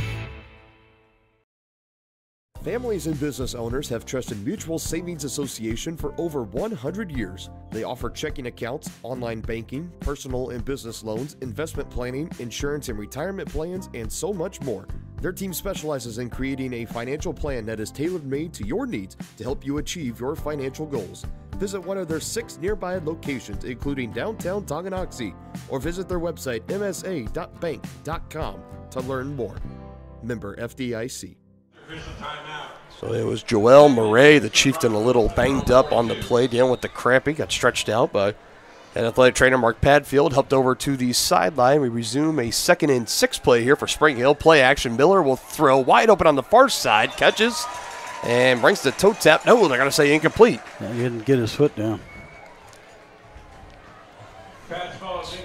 Had all the room on that far side. Eli Hedrick, if Miller brings that down just a little bit, Hedrick catches it and definitely gets some extra yardage after.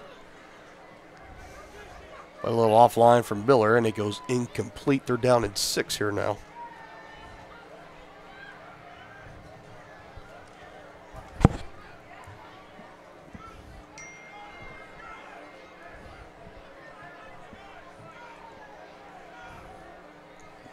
Broncos just 1 for 3 on the night on 3rd downs. Here's a 3rd and 6. Plenty of room. 1st down and more. Hank Kachaver tripped up eventually from Kipton Harder, but the strong night continues for Hank Kachaver. Tackle made with number 5, Kipton Harder.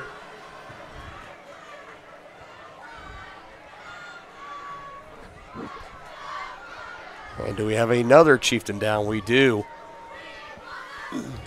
Cramping continues. Now, some you and I, we had talked about coming in, knowing how much hotter and warmer it was today. I mean, temperatures were. Well, and the humidity was close to. Makes you sweat those fluids out. Yeah, well, I mean, it was almost felt like 100 at a point. I mean, 98 degrees is what I think we peaked out around here in the Spring Hill area. Kickoff was about 86 degrees compared to last week, which I think was close to about 66 degrees. So you're a 20-degree difference, and from week 1 to week 2 is just insane. It was Kipton Harder, but he is up, walking. And Chieftains just trying to close this game out here. 6 minutes, 26 seconds. Again, looking ahead, we know they're back home next week, hosting homecoming game against the Lansing Lions, and after that, it'll be back-to-back road games. So this is the next 4 games, including this one. They have 3 of 4 on the road. After that homecoming match, they'll be at Paola and then at Bonner Springs. 34. 20-plus yard carry for Hank Kachaver. Has Miller rolling out, firing down the field, has his man caught. Taken down at around the 10. He completes to Peyton McAvoy.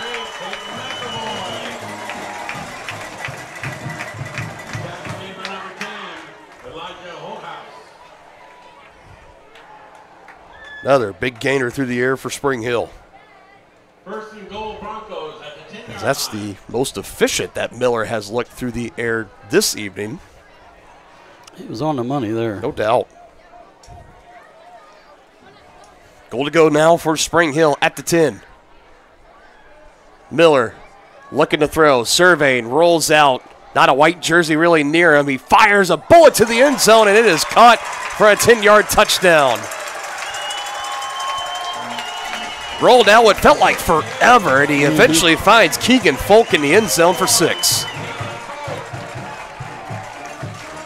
And the first passing touchdown of the night for Jordan Miller. He's got 4 total. We got another Chieftain down.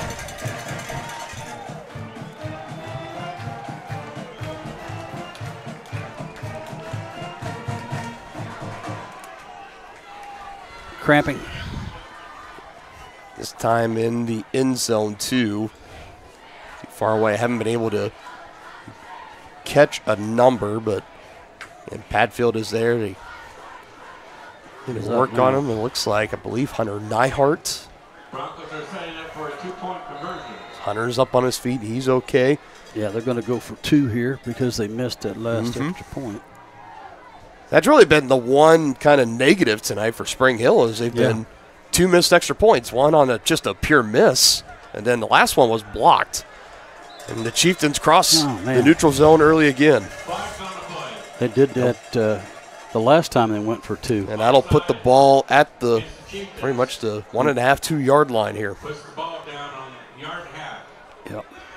6th penalty of the game for Tonganoxie. And the Broncos, I mean, we're only about a minute that they chewed up on that drive. It felt like it was a longer drive with the injury timeouts for Tongi with the cramping, but very efficient. I mean, through the air for Jordan Miller. Kachaver had a rush for 20-plus yards, 25-yard strike. Miller to his man down the field, Peyton McAvoy, and then to close it out there, the 10-yard missile to Keegan Folk. And now a run on the ground here and punching it in for 2, Hank Kachaver. And the route is officially on here at the Shack. 35-0. And the Chieftains' bid to spoil homecoming is going to come up a little bit short here tonight. 5:35 to go in the ball game. Offense will be getting the ball back. We'll be back for more Chieftain football on Tonganoxie Sports Live. When it comes to rehabilitation, despite what you're told, you can choose where you want to go. Physical Therapy Solutions in Tonganoxie is independently owned, allowing them to work with all doctors and insurance companies to ensure a smooth transition. They offer cutting-edge technological therapy treatments like focused shock waves and deep tissue laser therapy for more precise care to acute and chronic injuries. Contact Physical Therapy Solutions today and let them help you.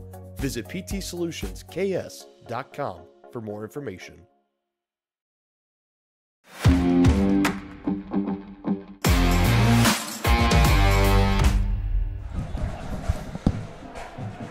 So in the matchup that was pretty much being dubbed as what was going to be the final matchup between these two teams for the foreseeable future. Yeah.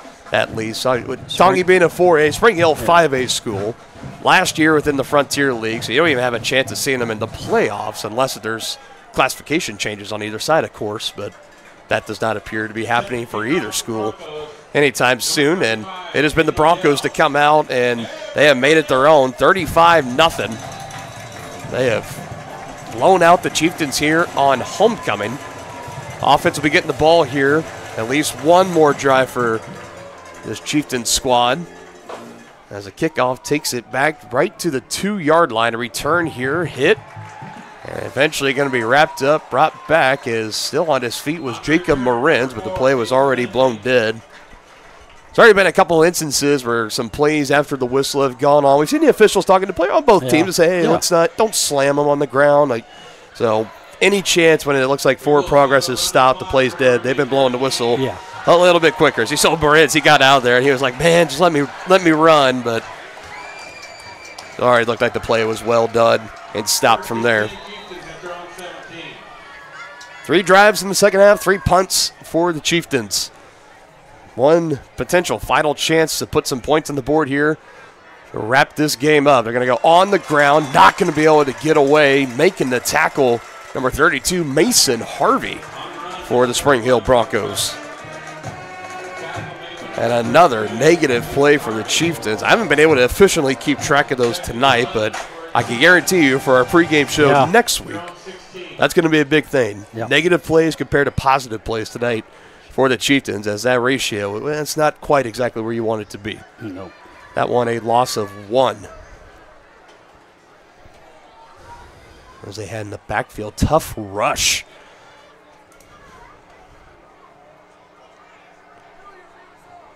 This time, Maslak keeping it. Trying to make a couple of men miss. He does split a couple of defenders and takes it in the neighborhood of the 23-yard line. By the way, what a great tough rush. What a great name. What a great name for a rush for a running back. I love that. Tough rush. 5'10", 155-pound running back and linebacker. He's a freshman.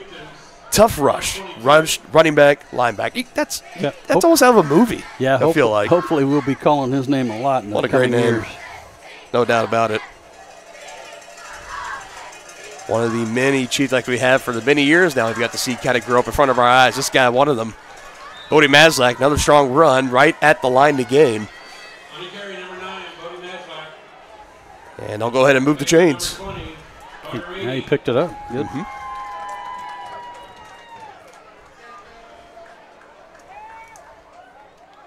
First and 10 Chieftains at their 23. So you need the positive plays there. So just go back-to-back with Bodie Maslak. Get 6 on one, 5 on the other. Make that 28. Another first and 10 play here from their own 28-yard line. Again, just keep it on the ground. Look at this window.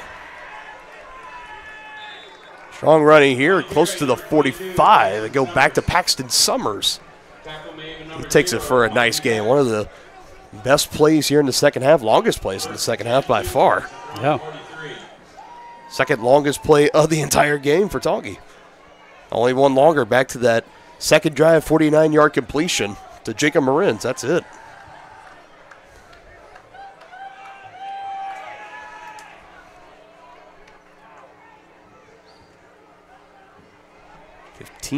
On the play, and a hit hard, helicoptering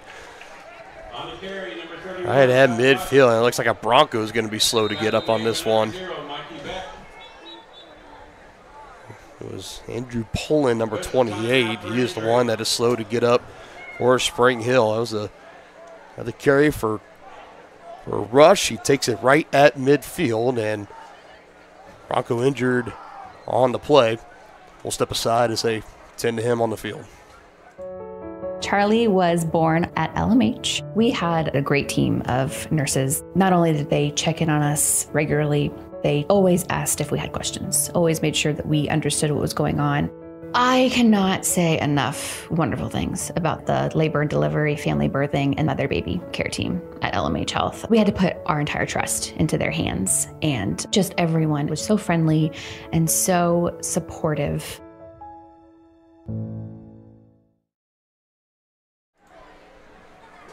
So thankfully for Pullen, got up okay, walked off on his own power. Now here's a second down play. Again, they give it to Rush. On the carry, number 31, Tough Rush. Takes it for another gain of 1 or 2. Tough Rush. This is the most carries he's been able to get into a game here again for Tongi and company. Of course, they still have Maslak out there, the majority of their starters, but they're leaving the bell cow running back Blake Riedel out of there. Paxton Summers is starting to get phased out. So you've had Tough Rush taking over, and now you got another underclassman running back stepping into the backfield here. To the right hip of Bodie. They'll hand it to him. Close to a first down. Needed 1 yard, and I think he got just that. So how about that for Rowdy Starcher? On the carry, 31, Tough Rush. Tackled by number 9, Alex Markson. So Rowdy Starcher, 1 carry for 1 yard tonight.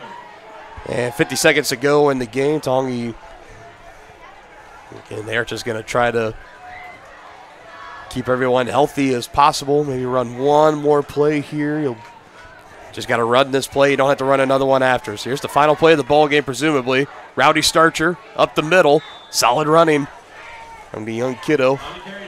Rowdy Starcher, 5'3", 110-pound sophomore. And that would do it. Final score, 35-0. Spring Hill shutting out the Chieftains after putting up 20 in the win last week against Lewisburg. And the Chieftains will fall to 1-1. The Spring Hill Broncos will move to 2-2. And folks, they are the real deal. Yeah, sometimes you just get beat by a better team. No doubt. And head coach Fred Bouchard, Missouri high school head coach, football Hall of Famer, shaking hands with Preston Troyer, and Bouchard bringing in his 200-plus career wins tonight and leading this Bronco team. They're out to a perfect start in the Bouchard era, 2 games, 2 wins, and the Chieftains, they will have some things to try to figure out and regroup with. They fall to 1-1. They're back home next week as they host the Lansing Lions for homecoming. We'll talk about this game and preview the next matchup. All that and more, our Brothers Market post-game show. We'll be back after this timeout on Tonganoxie Sports Live. Shop local and save at Brothers Market in Tonganoxie, where we treat you like family. Brothers Market has great everyday deals throughout the store. Enjoy fresh cut steaks from the meat department, the freshest fruits and vegetables from the produce aisle, and savor the flavors from the bakery. Check out their weekly ad to get the best deals on what you need. From apples to aspirin, Cool Whip to cool crisp lettuce. Brothers Market, open daily. Learn more at shopbrothersmarket.com. First State Bank and Trust is with you wherever you are with complete online banking. Cheering on the Chieftains once again? Why not pay your bills online? Waiting on your kiddos to get out of school? Seems like a good time to make a transfer. Or how about making a deposit from here? Back in the gym for another night? Why not get an e-statement while you cheer on Tongi? And of course, at First State Bank and Trust, you can always bank from right here. Come on in and see us and get your very own Chieftain card. To learn more about all the great ways to bank with First State Bank and Trust, go to firststateks.com. Charlie was born at LMH. We had a great team of nurses. Not only did they check in on us regularly, they always asked if we had questions, always made sure that we understood what was going on.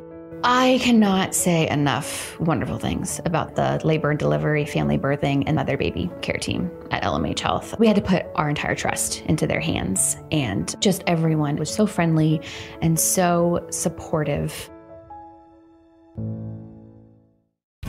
For projects big or small, Southern Star asks you to always call 811 before you dig. It's free, easy, and keeps our community safe. After calling 811, a professional will use paint or flags to mark buried utility lines within a few days. And calling 811 is the law. Hitting underground lines can disrupt utility service and cause serious injury. Safety is in your hands. Every dig, every time.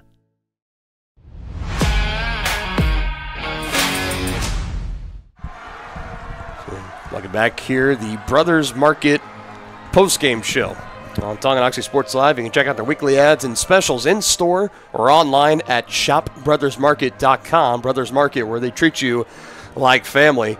Final in this one, 35-0. Broncos dominant win on homecoming. Chieftains are shut out, and they are starting to head back to the locker room, and it'll be a longer, quieter ride back home to the high school tonight, Denny. But you and I were just talking in between the break there, and I think it's kind of a shared sentiment here in the press box that the better team, they won tonight. Yeah, there's no doubt about it. Yeah, there's no question. They Chieftains were dominated at the line of scrimmage, and there was no doubt.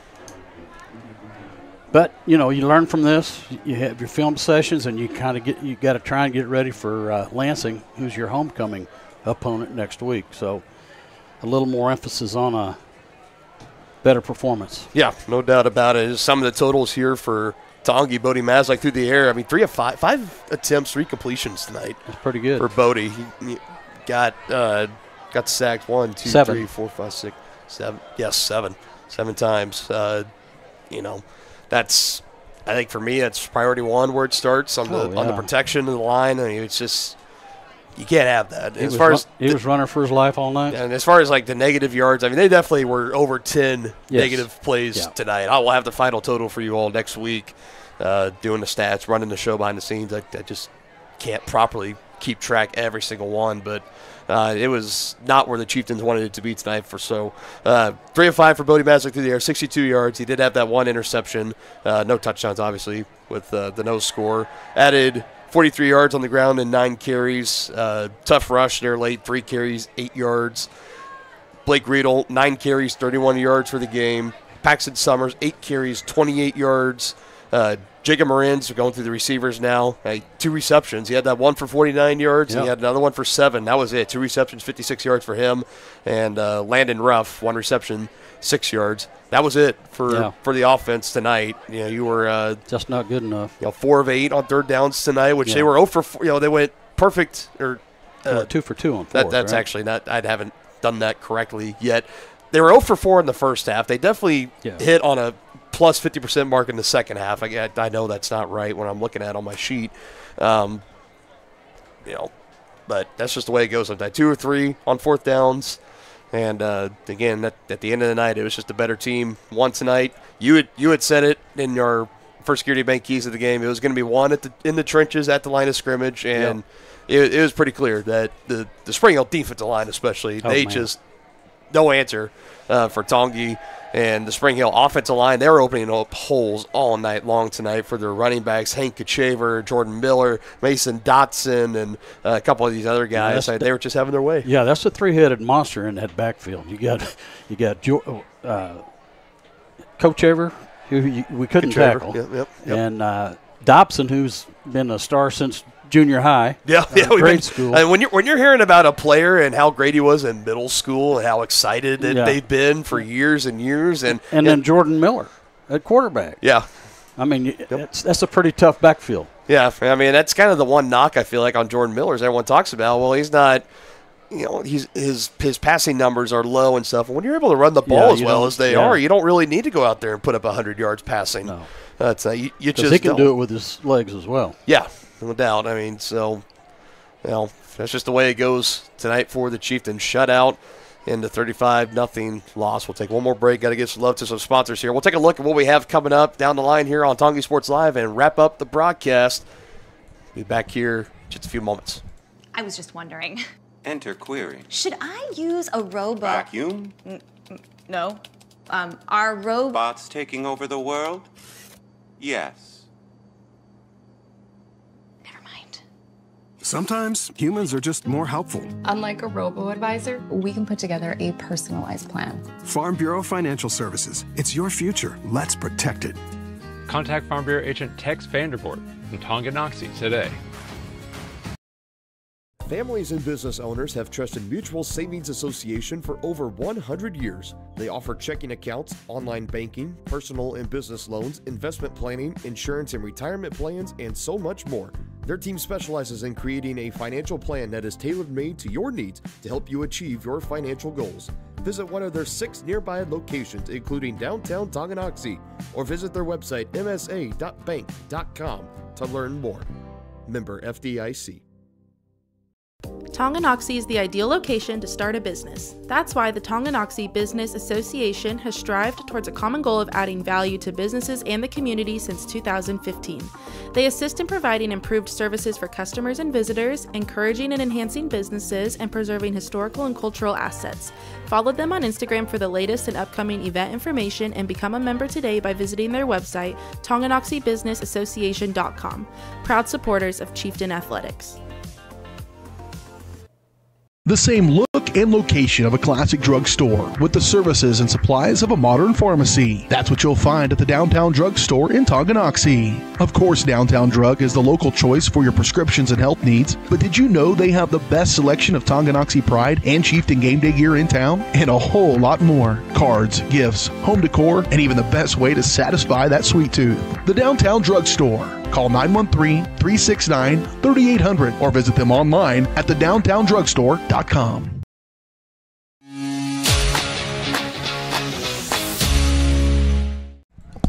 Back here, Brothers Market post-game show. Getting ready to wrap things up here tonight. Before we wrap up our final thoughts here, let's take a look at what we have down the line here on Tonganoxie Sports Live. We'll be back next week. Just football on the schedule. The homecoming game against Lansing, and then that following Thursday, September 25th, our first boys soccer broadcast of the season, Thursday, September 25th. Home match against Ottawa that next day, the 26th. That kicks off the 2-game road trip for the Chieftains at Paola, and then as we start to creep towards October at Bonner Springs. You can check out the full fall broadcast schedule for Tonganoxie Sports Live over at varsitysportslive.com/Tonganoxie. Again, playoff games not included in that total because we don't know how many playoff games we have, but you can rest assured, everybody, we're going to cover as many postseason matchups as we can for all the fall athletics at Tonganoxie High School. 35-0, partner. I mean, it was Chieftain shutout, 6 in the first quarter, 15 in the second, 6 in the third, and 8 in the fourth for Spring Hill to close out this win here tonight. Putting this one to bed, short memory, obviously. Yeah, absolutely. Just put this one behind you. You know, learn what you can from the film session and come out ready to go against the Lansing Lions. No doubt about it. Again, Lansing Lions, that's a team you faced 2 times last year, 1 regular season, 1 postseason. Both were pretty close, competitive games. Expect nothing less. You're going to be rolling in with Jackson Pollard, who he's one of the most lethal threats in Kansas high school football. I feel like one of the best playmakers, I should say. So you're going to have to focus on him a lot coming up. But I think, this is a type of game, if it's later in the year, if this is your final game of the year, you don't look at the film of this. You rarely look at the film of your final game of the year. But, 35-0, I think this is a time. I don't think they're going to spend – like the whole film session this weekend on it, but it's definitely going to be a good portion of look at all these missed blocks, look at this, that, everything in between. And it was even to a point, you can't even say it was just, well, they wouldn't change the play calling. They tried everything.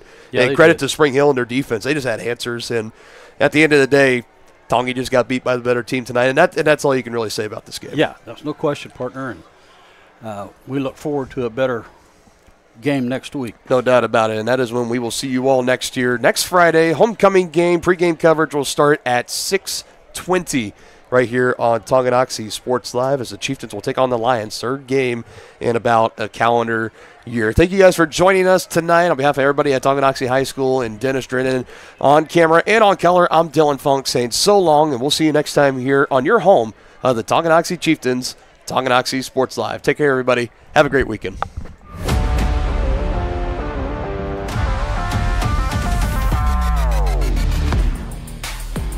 From the gridiron to the hard court, the pitch to the mat, don't miss any of the action. We're there with live, local sports coverage at VarsitySportsLive.com.